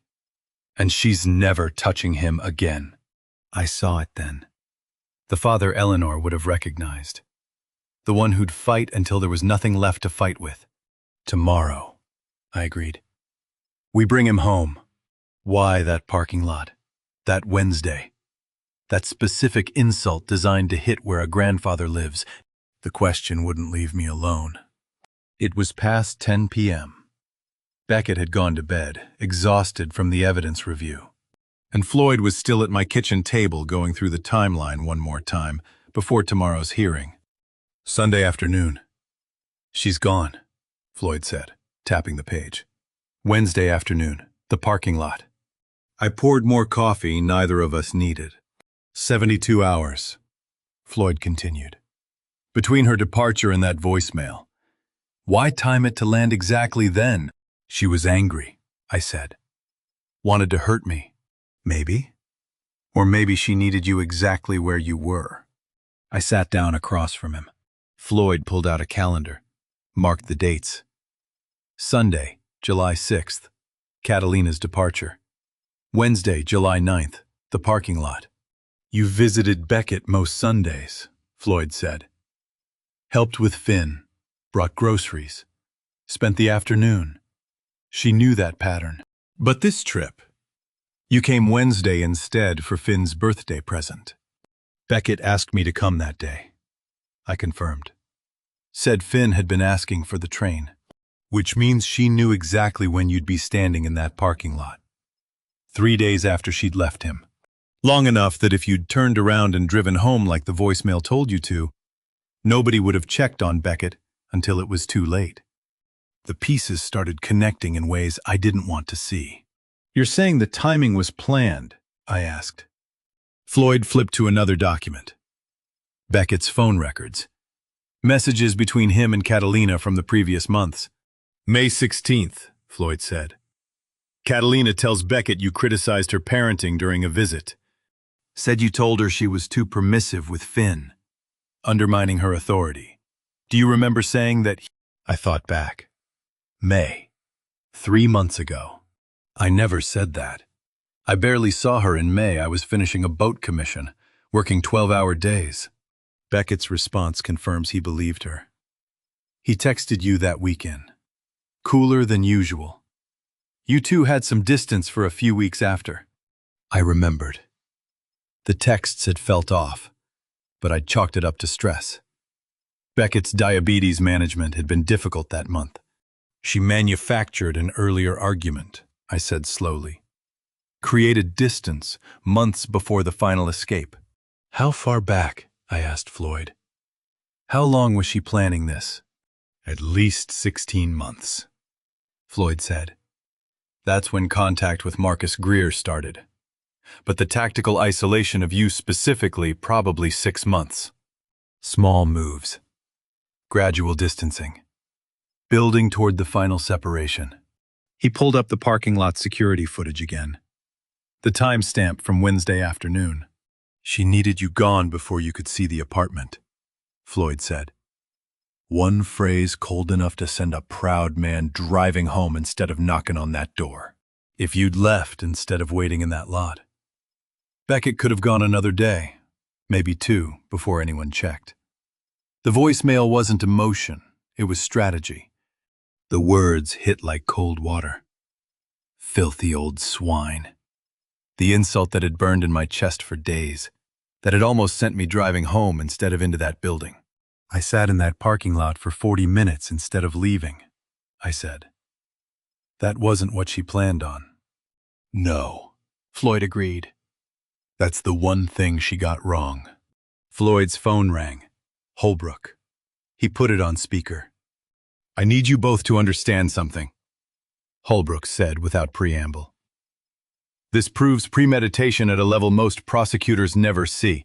She didn't just steal money and kidnap a child. She orchestrated emotional warfare, manipulated family dynamics, weaponized a grandfather's love to create the conditions for attempted murder. Can we use this in court? Floyd asked. We're using all of it, Holbrook said. I'm filing the emergency petition in 30 minutes. The timeline, the manufactured arguments, the tactical isolation, the parking lot confrontation as psychological manipulation. It's all going in. I heard typing on her end. The judge needs to see this wasn't a custody dispute gone wrong. Holbrook continued. This was a criminal enterprise disguised as a marriage. Every interaction was calculated. Every move was planned. She'd played us all like a boat builder reading grain, finding the weak spots, knowing exactly where to apply pressure. What about Nevada? I asked. Her jurisdiction challenge. They filed a competing motion 2 hours ago, Holbrook said, claiming Nevada residency based on her presence there for the past month. If successful, it could delay Finn's recovery while courts determine proper venue. Beckett appeared in the kitchen doorway, hair disheveled, obviously woken by our voices. How long would that delay things? He asked. Months, Holbrook said, but they won't win. Minnesota is Finn's home state. He lived here his entire life until she kidnapped him. The Uniform Child Custody Jurisdiction Act is clear we retain jurisdiction regardless of where she fled. But they can argue it, Beckett said. They can argue anything they want, Holbrook replied. Doesn't mean the judge will listen. I'm filing our emergency petition now with expedited hearing request. Given the medical endangerment, financial crimes, and evidence of systematic premeditation, I expect immediate scheduling. Holbrook's laptop chimed. Filing confirmed. The clock started.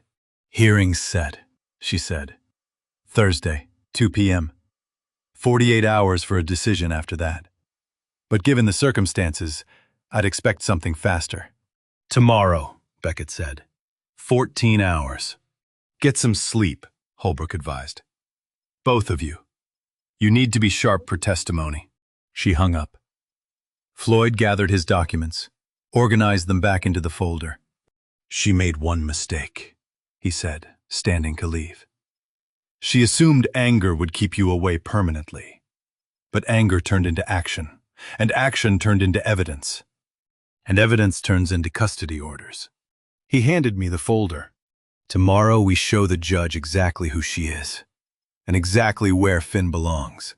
After Floyd left, Beckett and I sat in the quiet kitchen. The lake was invisible beyond the windows, just darkness and the distant sound of water. The voicemail, Beckett said, the whole time. I thought she'd just snapped, lost control. But she planned it, timed it, used it. Yes. She played us both. She tried, I corrected. But we're still here. And tomorrow, we're walking into that courtroom with everything she tried to hide. My phone chimed. Email notification. Emergency custody hearing scheduled, 7/17/2025, 1400 hours. The timestamp read 11:52 p.m. 14 hours until we walked into that courtroom. Somewhere in Las Vegas. Finn was sleeping in a stranger's house, and his mother had no idea the walls were about to close in. The courtroom smelled like old wood and nervous sweat. Beckett's leg hadn't stopped bouncing since we sat down 40 minutes ago. 14 hours after that midnight email, we were here. St. Louis County Courthouse, Duluth, Minnesota. Thursday, July 17th, 2 p.m. The emergency custody hearing that would decide whether Finn came home or whether Catalina's head start meant months of legal fighting. Holbrook sat to Beckett's right, her briefcase open. Floyd's evidence folder organized into labeled exhibits on the table in front of her. To our left, an empty table reserved for opposing counsel. A video screen mounted on the wall, dark and silent, ready for remote appearance. The bailiff stood. All rise. The Honorable Judge Margaret Keating presiding. 62. Silver hair cut short. Reading glasses on a chain. With the kind of face that had seen every lie family court could produce. 19 years on this bench had earned her a reputation for cutting through manipulation to protect children, exactly why Holbrook had filed in her division. She took the bench at 2:08 p.m., settled her robe, and opened the file in front of her. In the matter of Harlan versus Mercer, Emergency ex parte custody petition, Keating said. Counsel is opposing party or their representative present. Holbrook stood. No, Your Honor. Respondent Catalina Mercer's Nevada counsel, Daniel Casper, was properly notified of today's hearing but has not appeared. Keating looked at the dark video screen, then at the clerk. Has there been any communication from Nevada counsel? The clerk checked her computer. Yes, Your Honor. Email received this morning at 9:47 a.m. Mr. Casper has filed notice of withdrawal from representation, effective immediately. Keating's eyebrows rose slightly. He's withdrawn from the case? Yes, Your Honor. The notice cites irreconcilable differences with client and inability to continue representation. Holbrook turned to look at me, concern in her eyes. An attorney withdrawing mid-case, especially in an emergency custody matter, meant one thing. The client was preparing to run again. The video screen stayed black. No Nevada attorney. No defense. Keating made a note on her file. Then we proceed. Present your case. Ms. Holbrook. Holbrook stood, composed and methodical. Your Honor, this is an emergency petition for sole legal and physical custody of Finn Harlan, age 5, currently unlawfully retained in Nevada by respondent Catalina Mercer. The evidence will show deliberate medical endangerment of petitioner Beckett Harlan, parental kidnapping, financial crimes, and systematic premeditation spanning at least 16 months. She approached the bench with the first exhibit. Exhibit A, medical records from St. Luke's Hospital, Duluth.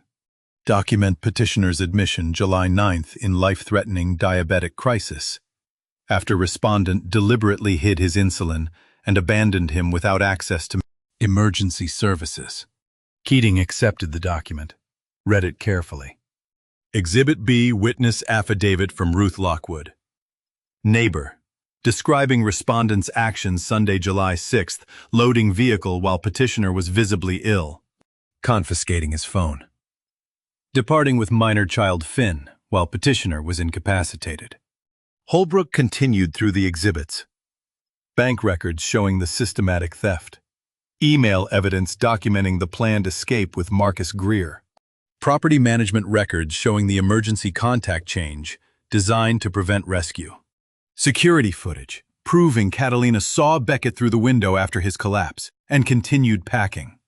Exhibit C shows respondent hid petitioner's insulin in household trash.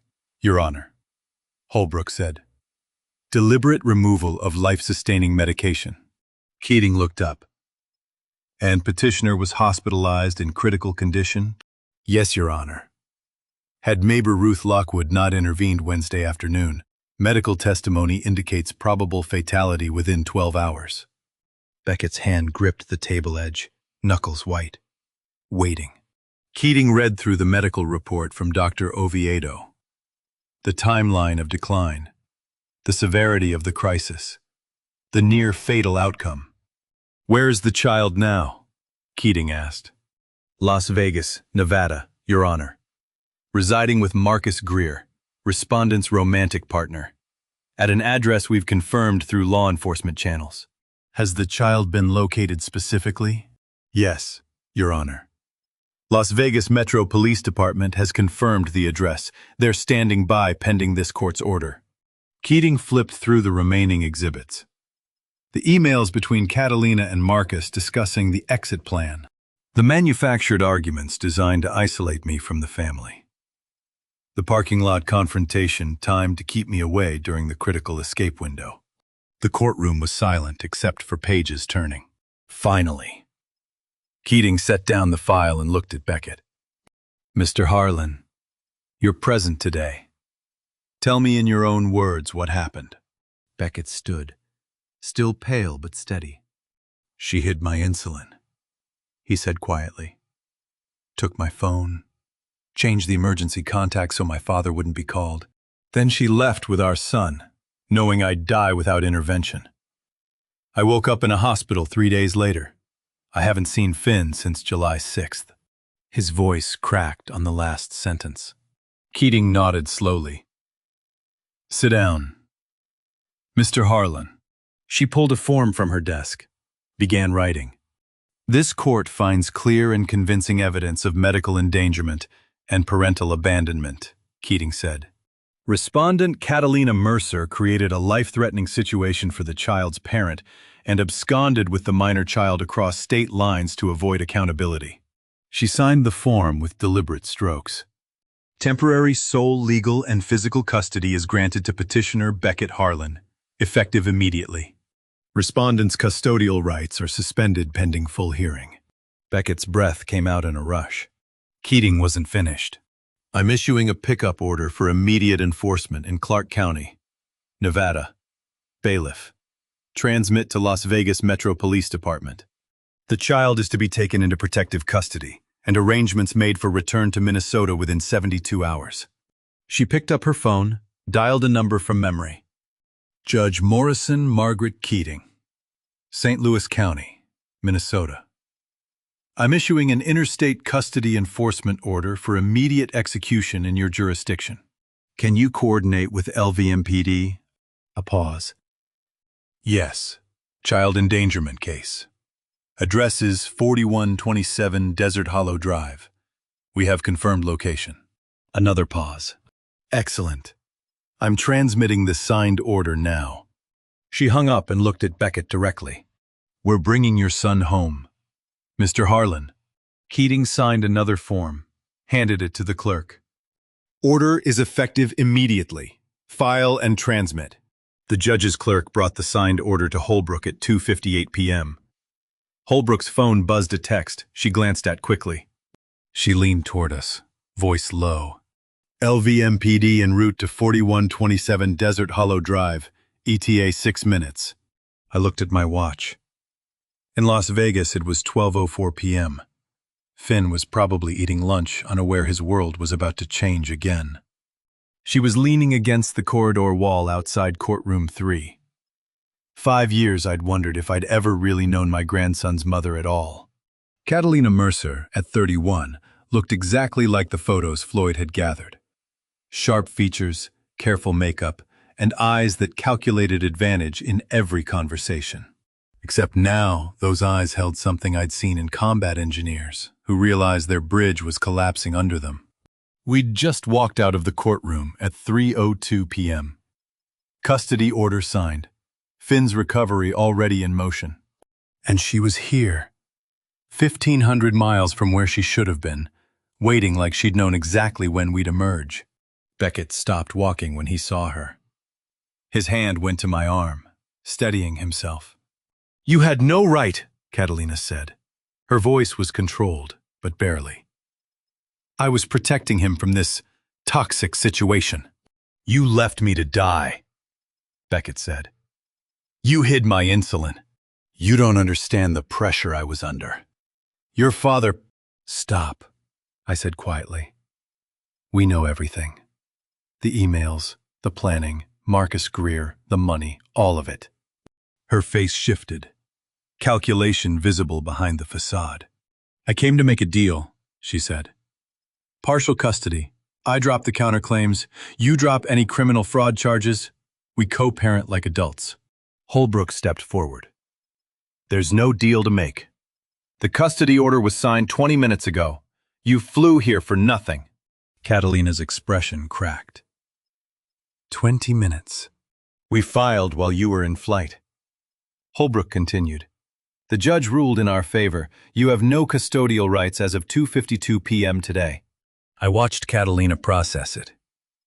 She'd thought she had leverage. Thought she could arrive and negotiate from a position where she still held Finn. But the timeline had moved faster than her calculation. How? Catalina's voice rose.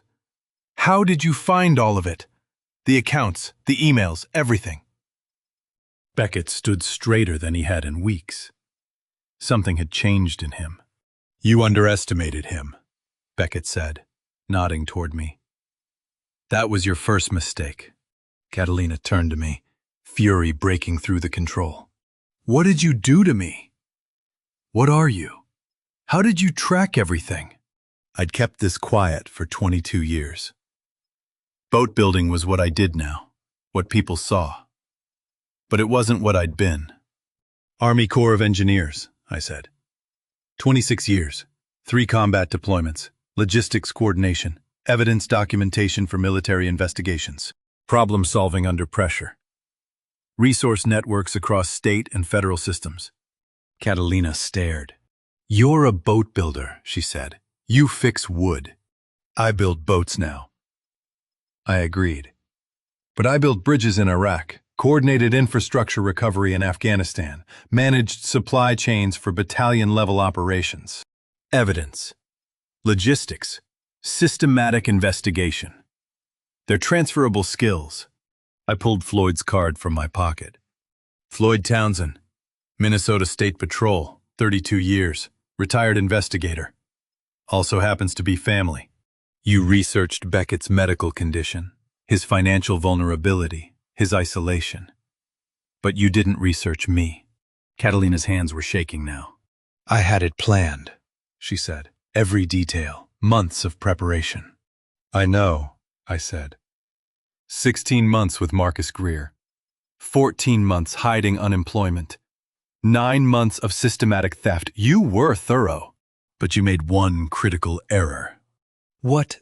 You assumed I was just an old man who'd stay angry and distant after that parking lot voicemail.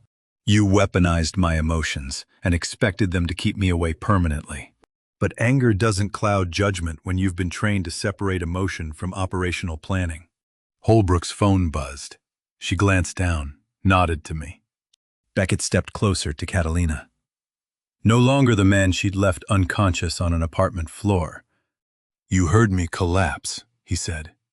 Sunday afternoon, around 2 p.m. Ruth heard it through the wall.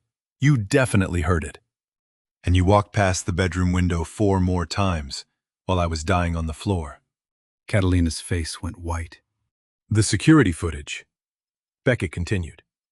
The timestamps, the witness statements. I know everything you did. Every calculated choice. You don't understand. I understand perfectly, Beckett said. You needed me incapacitated or dead so I couldn't stop you from taking Finn and disappearing forever. You weren't fleeing an abusive situation. You were executing a plan. Catalina looked at me. Desperation replacing calculation. You'll never keep him, she said.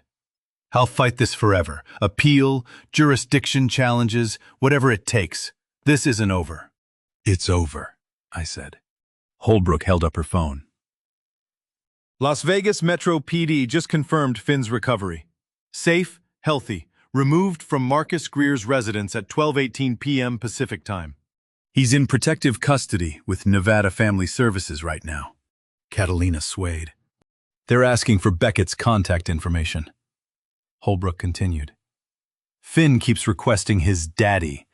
They're arranging transport to Minnesota. She'd built her escape on the assumption I was weak. Wrong foundation. You can't, Catalina whispered. He's my son. He's Beckett's son, I corrected. You tried to make him an orphan.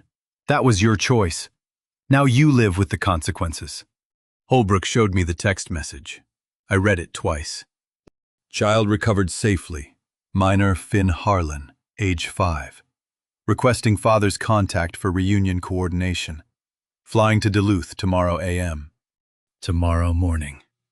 Less than 24 hours. Finn would be home. I looked at Catalina. Her careful plan in ruins. Her legal defense abandoned.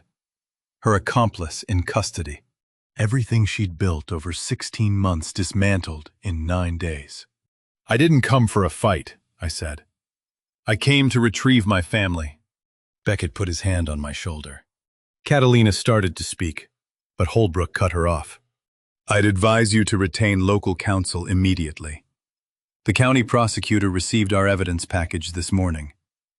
Criminal charges are pending: attempted murder, child endangerment, financial fraud, custodial interference.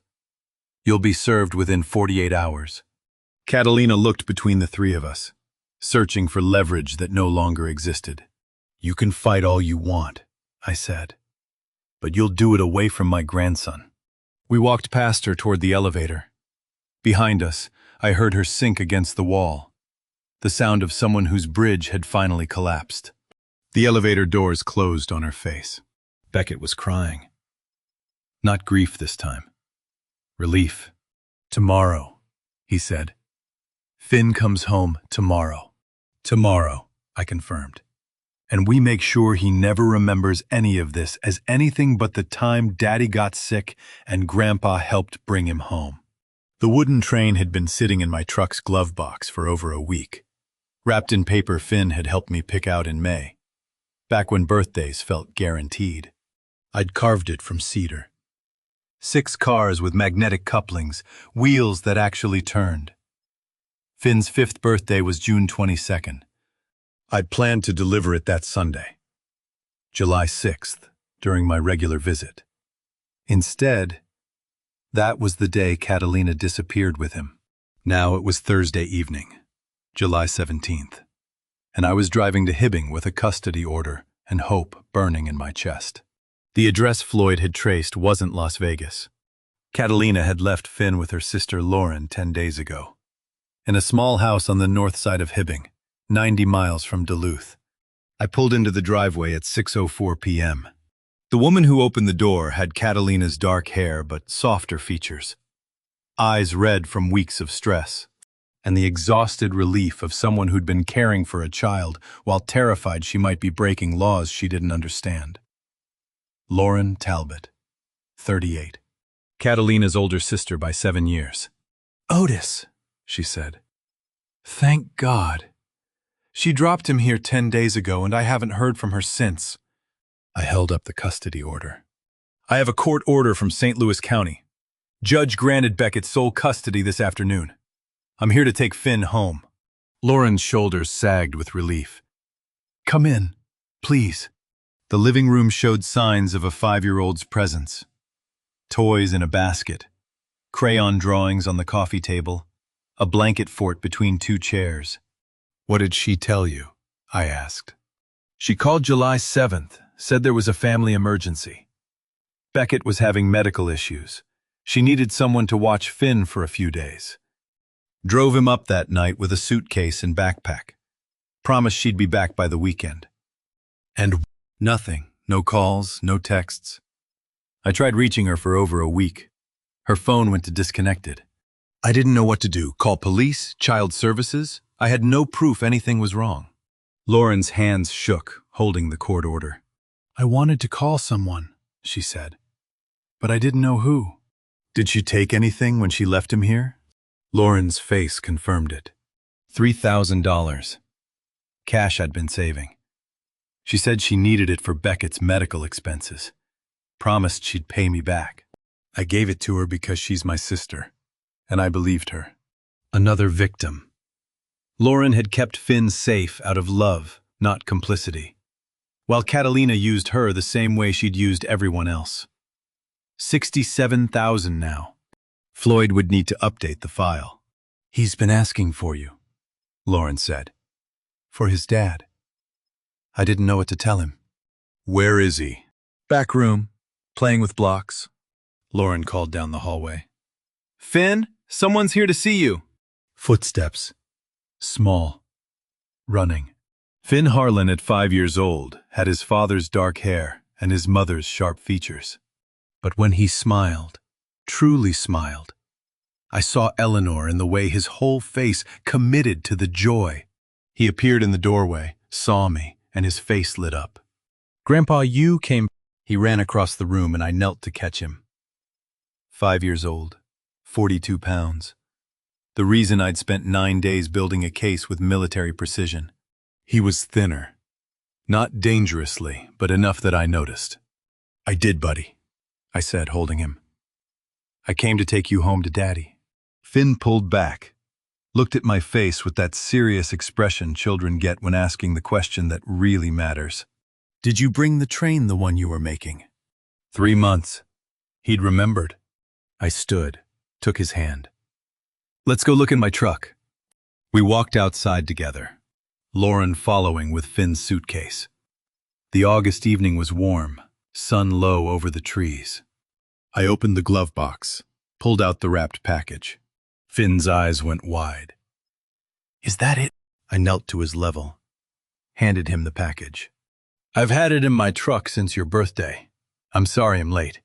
Finn tore the paper dinosaurs and rockets and pulled out the wooden train. 6 cedar cars. Wheels that turned. Magnetic couplings that clicked together with satisfying precision. It's okay, Grandpa, he said, running his fingers over the carved details. I knew you'd bring it. The trust in his voice broke something that had been holding together through discipline and determination. Your daddy missed you so much. I told him. We both did. Is Daddy okay? Finn asked. Aunt Lauren said he was sick. He's better now, and he's waiting for you at home. I thanked Lauren, confirmed she'd be available for witness testimony, and buckled Finn into the back seat. The wooden train went into his lap, held with both hands like treasure. We pulled out of the driveway as the sun touched the horizon. 10 minutes into the drive, Finn spoke quietly from the back seat. Is Mommy in trouble? I glanced in the rearview mirror. He was looking out the window, the train clutched in his hands, his face serious. He'd sensed it, the tension, the wrongness. His innocence had protected him from understanding, but he'd known something was broken. Your mommy made some bad choices, I said carefully. But you're safe now. Daddy and I are going to make sure you stay safe. Finn nodded. Okay, Grandpa. He went quiet after that, watching the landscape pass. By the time we hit Highway 169 heading south, he was asleep. The wooden train clutched in both hands, his head against the window. I pulled over at a rest stop and called Beckett. I'm bringing him home, I said. Through the phone, I heard my son cry for the first time since Eleanor's funeral. How long? Hour and a half. We'll be home before dark. I'll be waiting, Beckett said. I drove south through the Minnesota evening, my grandson sleeping in the back seat, a wooden train in his hands, and the certainty that some things, family, love, protection, were worth every disciplined hour of the fight. Finn had been home for 22 days when Holbrook called to say Catalina signed the relocation agreement and would be gone by Friday. 3 weeks. 22 days since I'd driven him home from Hibbing. Since Beckett had opened the door and dropped to his knees to hold his son. Since the wooden train had become Finn's constant companion. 22 days of adjustment. Therapy sessions for Finn with a child psychologist. Establishing routines, rebuilding trust. Beckett had moved back to Ely with me. The apartment in Duluth held too many ghosts. Now they occupied the guest room that had been Beckett's growing up. And every morning Finn ran down the hall to show me whatever the wooden train had accomplished overnight in his imagination. I stood in Beckett's new kitchen, actually, the farmhouse kitchen. But he'd taken over cooking duties and listened to Holbrook explain the final arrangements. She signed everything yesterday, Holbrook said through the phone. Full relinquishment of custody rights, agreement not to contest permanent custody order. What about the criminal charges? Beckett asked. Attempted murder, fraud. That's resolved too, Holbrook said. She pleaded guilty to reduced charges, child endangerment, and financial fraud. The county prosecutor agreed to drop the attempted murder count in exchange for the plea. Partly because Finn's safety mattered more than a trial that could have dragged on for a year with her lawyers arguing jurisdiction the whole way. She's looking at 5 years probation under an interstate compact, plus the restitution order. No prison time. But it's a felony record that follows her wherever she goes. And if she violates probation, Arizona sends her straight back to a Minnesota judge. That's it.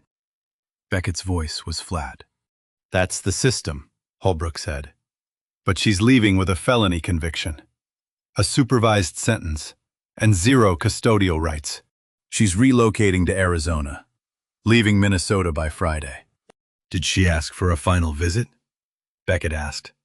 He was on speaker, standing beside me. She was offered supervised visitation. She declined. The twist landed quietly. Catalina had been granted one last goodbye with her son. She'd chosen not to take it. She didn't ask to see him, Beckett repeated. Not even once? No. She signed the relocation agreement and told her attorney she wanted a clean break. Those were her words. A clean break. Not a maternal goodbye. Not closure for Finn. A fugitive's exit. Good, Beckett said. Finn doesn't ask about her anymore. That was true. The first week. Finn had asked twice where Mommy was. The child psychologist had helped us navigate those conversations with age-appropriate honesty. By week 2, the question stopped. By week 3, Finn was asking when he could go fishing with Grandpa again. One more thing, Holbrook said before she let us go. Marcus Greer. Turns out our evidence package handed the Arizona and New Mexico prosecutors exactly what they needed. He's been indicted on the outstanding fraud warrants from both states, plus a new federal charge for harboring a kidnapped minor. He won't be free to run this on anyone else. And the marriage in Reno? I asked. Catalina Voss. Floyd tracked him down last week, Holbrook said. Alive. Remarried. Grateful for the warning. He'd lost about $11,000 to her 4 years ago, and never understood why she vanished. Now he does. So that was the last of it. No more names hiding behind names. No more strangers who might still be looking for her. Through the window, Finn and Beckett were building something with blocks. Normal life, finally. Holbrook finished the call with details about permanent custody finalization hearings in October. When I hung up, Beckett was quiet. She really chose to leave without seeing him, he said. She chose everything, I reminded him. Every step. This is just the last one. Beckett poured coffee. Hands steadier than they'd been in weeks. His diabetes management was back on track, his energy returning. His focus on being Finn's father instead of Catalina's victim. There's something I need to tell you, I said. About finances. About securing Finn's future. Beckett sat down. The stolen money. I know we're not getting it back. This isn't about that. There's something I never told you.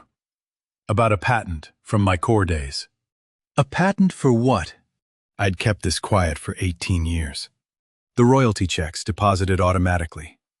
The licensing agreements renewed through a law firm. The asset growing silently while I built boats and raised a family. Hull reinforcement design, I said. Marine structural engineering. I developed it during a deployment in 2007. Filed the patent when I separated from service. It's been licensed to 3 commercial boat manufacturers since then. Beckett looked confused. Licensed like they pay you. Royalties. Quarterly. It's been substantial. How substantial is substantial? Beckett's hand froze, holding his coffee. $2.5 million, current valuation, I said. The asset itself. Plus accumulated royalties I never touched. I kept working, kept building boats, kept it separate. Eleanor knew. We agreed to save it for emergencies. Beckett set down his coffee cup carefully. This is an emergency, I continued. Not financial crisis, you and Finn are secure regardless. But there are people who helped us, people who deserve more than thank you cards. Ruth, Beckett said immediately. Ruth. I agreed. We drove to Duluth that afternoon. Ruth's apartment at Harborview still had the same worn carpet, the same view of the parking lot, where Catalina had loaded boxes while Beckett lay dying on the floor. Ruth answered the door, surprised to see us. Otis, Beckett, is everything all right? Everything's fine, I said. We came to thank you properly. We sat in her living room. The same room where she'd talked to Floyd 3 weeks ago, where she'd given the testimony that proved premeditation. Ruth, you saved my son's life, I said. If you hadn't used that key Wednesday afternoon, Beckett would be dead. Finn would be an orphan in Catalina's custody. You intervened when it mattered most. Ruth's eyes filled.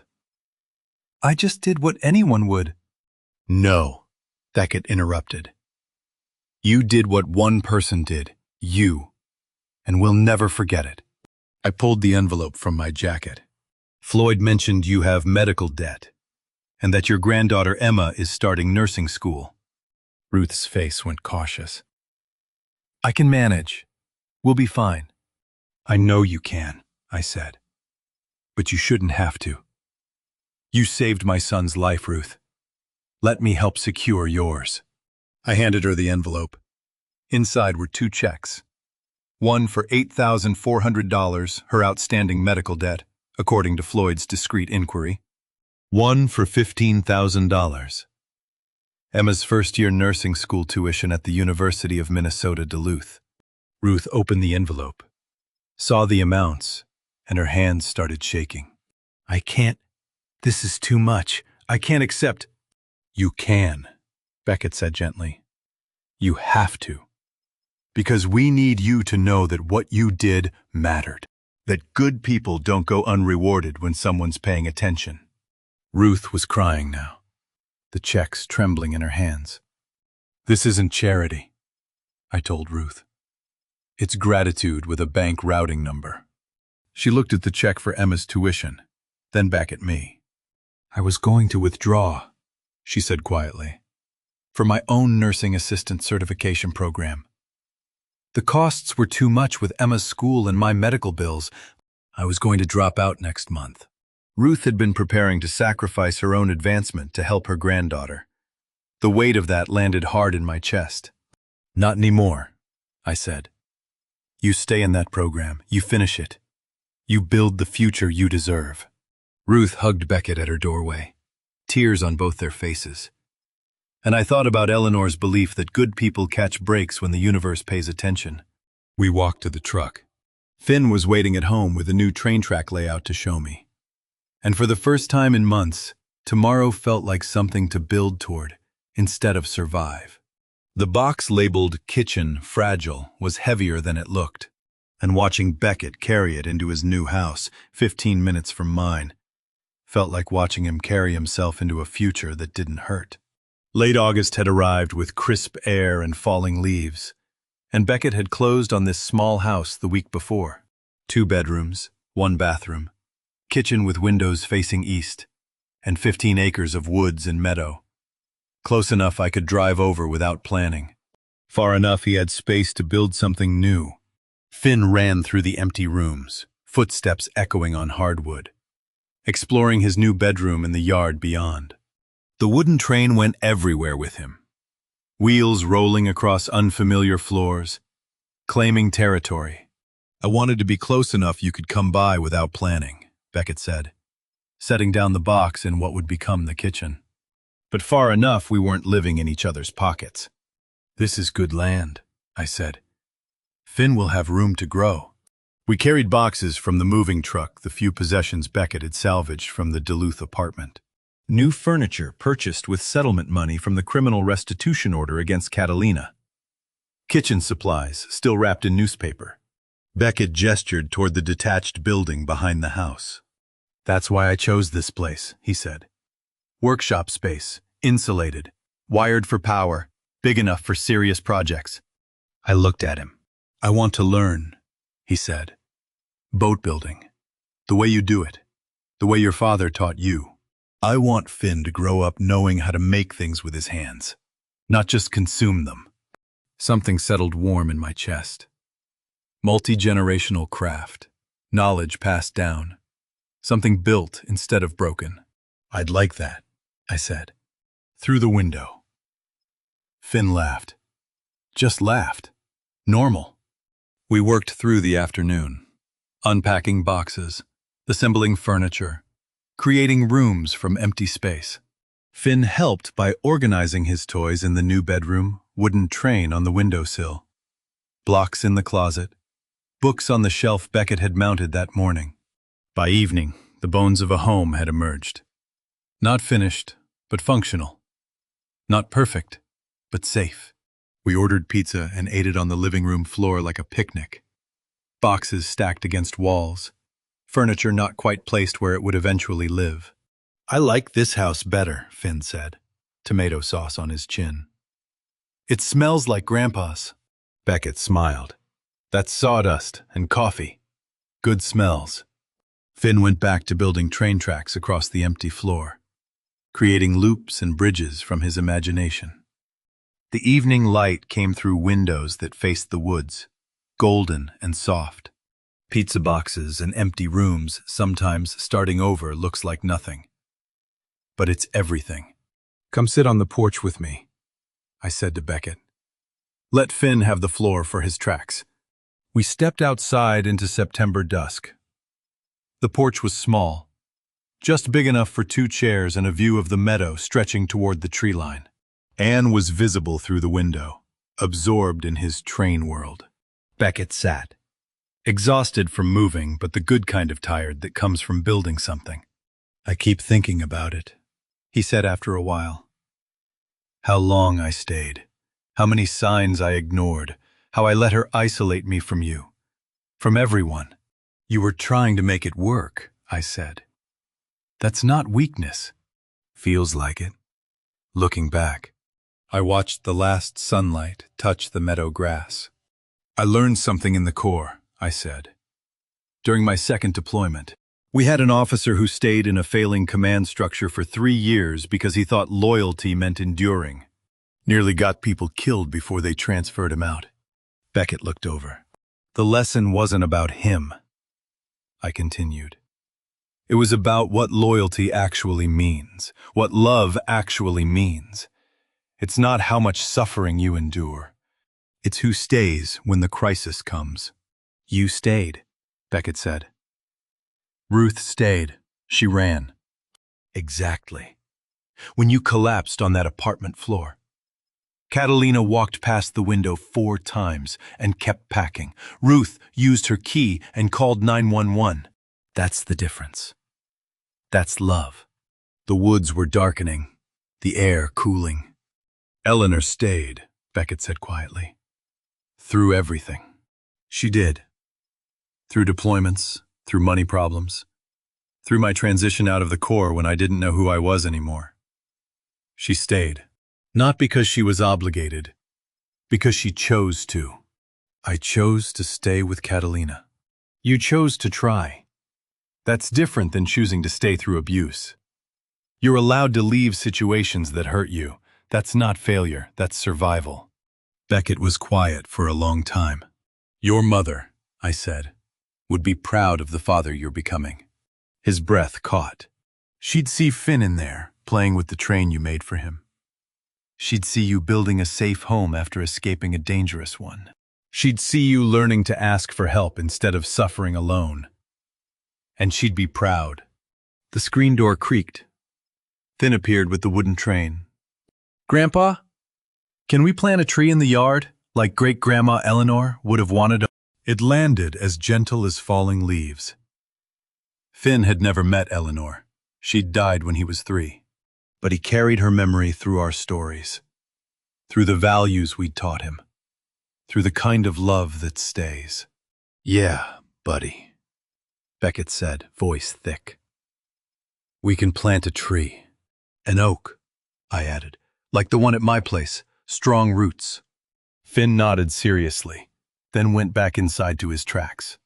Beckett and I sat in the gathering dark, watching the first stars appear over the meadow. "Thank you," he said, "for everything. For Floyd, for fighting, for Finn." "That's what staying looks like," I said. Finn came to the screen door, train in hand, asking if we were coming back inside. Beckett stood, hand on my shoulder for just a second, the kind of touch that says what words can't. "Yeah, buddy," he called. "We're coming." And we did. Into the warm light of a house that would hold better memories than the last one. Finn's 5th birthday cake had 5 candles and 68 years of my life behind the match that lit them. And every person in my backyard had earned the right to be there. October had arrived with cool air and bright leaves, and we'd gathered at my place in Ely to celebrate the birthday that should have happened in peace but had been swallowed by crisis. 3 months after I'd found Beckett unconscious. We were having the party anyway.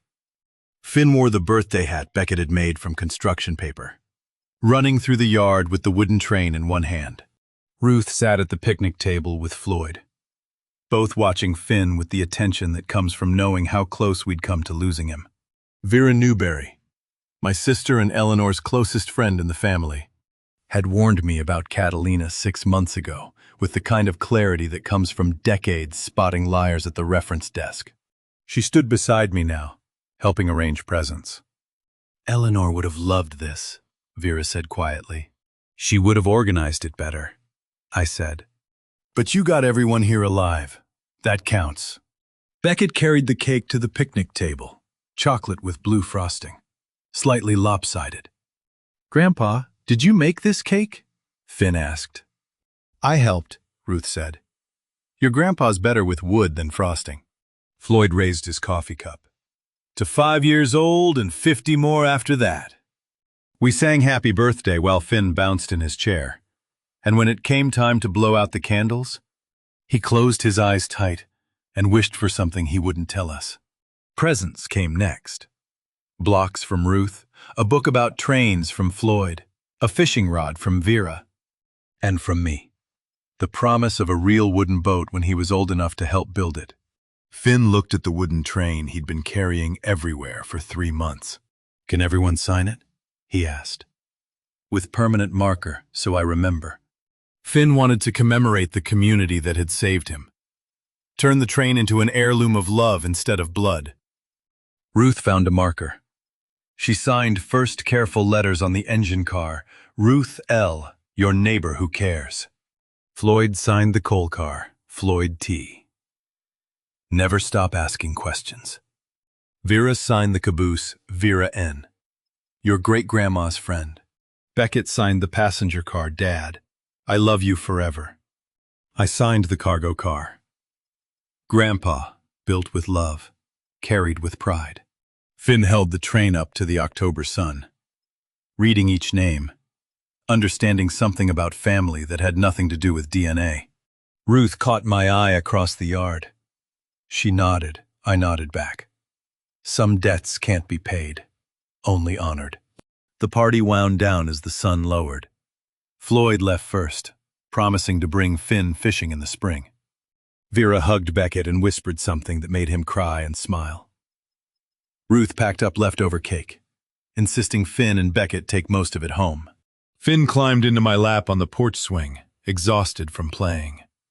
The wooden train clutched against his chest. Grandpa, he said, voice heavy with sleep.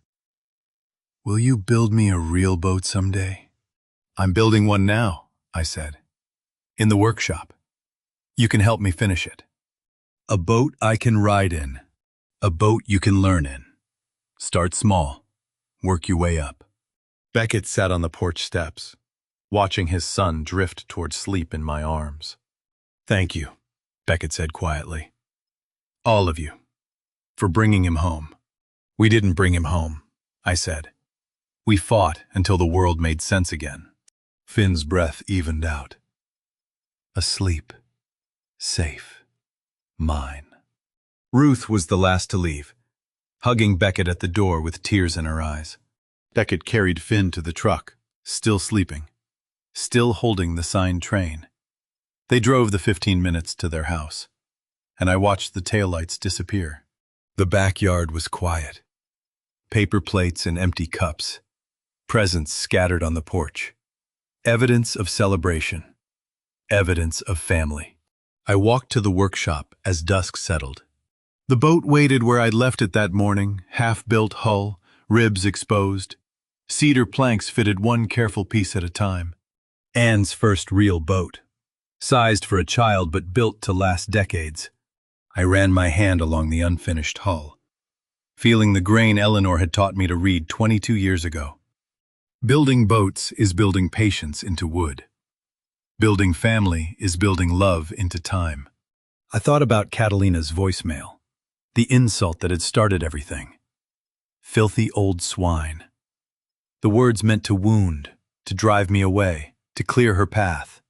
Maybe she was right. Old swine, stubborn, relentless, wouldn't let go. But swine root deep. They protect their own. They don't quit when it matters, and sometimes the exact qualities someone uses as weapons are the ones that save you. I picked up the sandpaper, ran it with the grain across the hull's curve. Smooth strokes, patient work. No shortcuts. The way Eleanor had taught me. The way I'd teach Finn. The workshop smelled like sawdust and coffee. The scents, Finn said, reminded him of safety. Through the window, I could see the lake darkening. The last light touching the water. Tomorrow, Beckett would bring Finn by after breakfast. Tomorrow I'd teach him to sand with the grain, not against it. Tomorrow we'd fit another plank. Measure twice, cut once. Build something seaworthy from raw timber and stubborn hands. Tomorrow the work would continue, the way patient work always does. One careful stroke at a time, until something seaworthy emerges. I set down the sandpaper and turned off the workshop light. Finn was home. Beckett was healing. The boat would wait. And tomorrow we'd build. And to you listening to my story, remember this. I thought retirement meant quiet days building boats, not fighting legal battles to save my grandson. Looking back, I realize I almost let that voicemail keep me away. Anger override instinct. Don't make my mistake of hesitating when you sense something's wrong. Trust your gut when someone you love is in danger, even if you've been pushed away. This wasn't really a revenge story, though it might sound like one. It was about who stays when crisis hits. Love isn't measured by enduring abuse. It's measured by who shows up, who investigates, who refuses to accept convenient lies. I believe God put me through this to teach me that stubborn persistence isn't always a flaw. Sometimes, being the filthy old swine who won't quit is exactly what saves a life. The lesson, discipline beats emotion. Documentation beats confrontation. And patience, applied with military precision, can dismantle even the most careful deception. If this resonated with you, whether you see it as a revenge story or a rescue mission, drop your thoughts in the comments. Have you ever fought for someone against impossible odds? Please share this with anyone who needs that reminder. And if you're not subscribed, join us for more stories about family, justice, and never giving up. Thank you for staying until the very end. Your time means everything to me. A final reminder. Some details in this story have been fictionalized for emotional impact and storytelling purposes. What matters most is the lesson, and I hope it stays with you.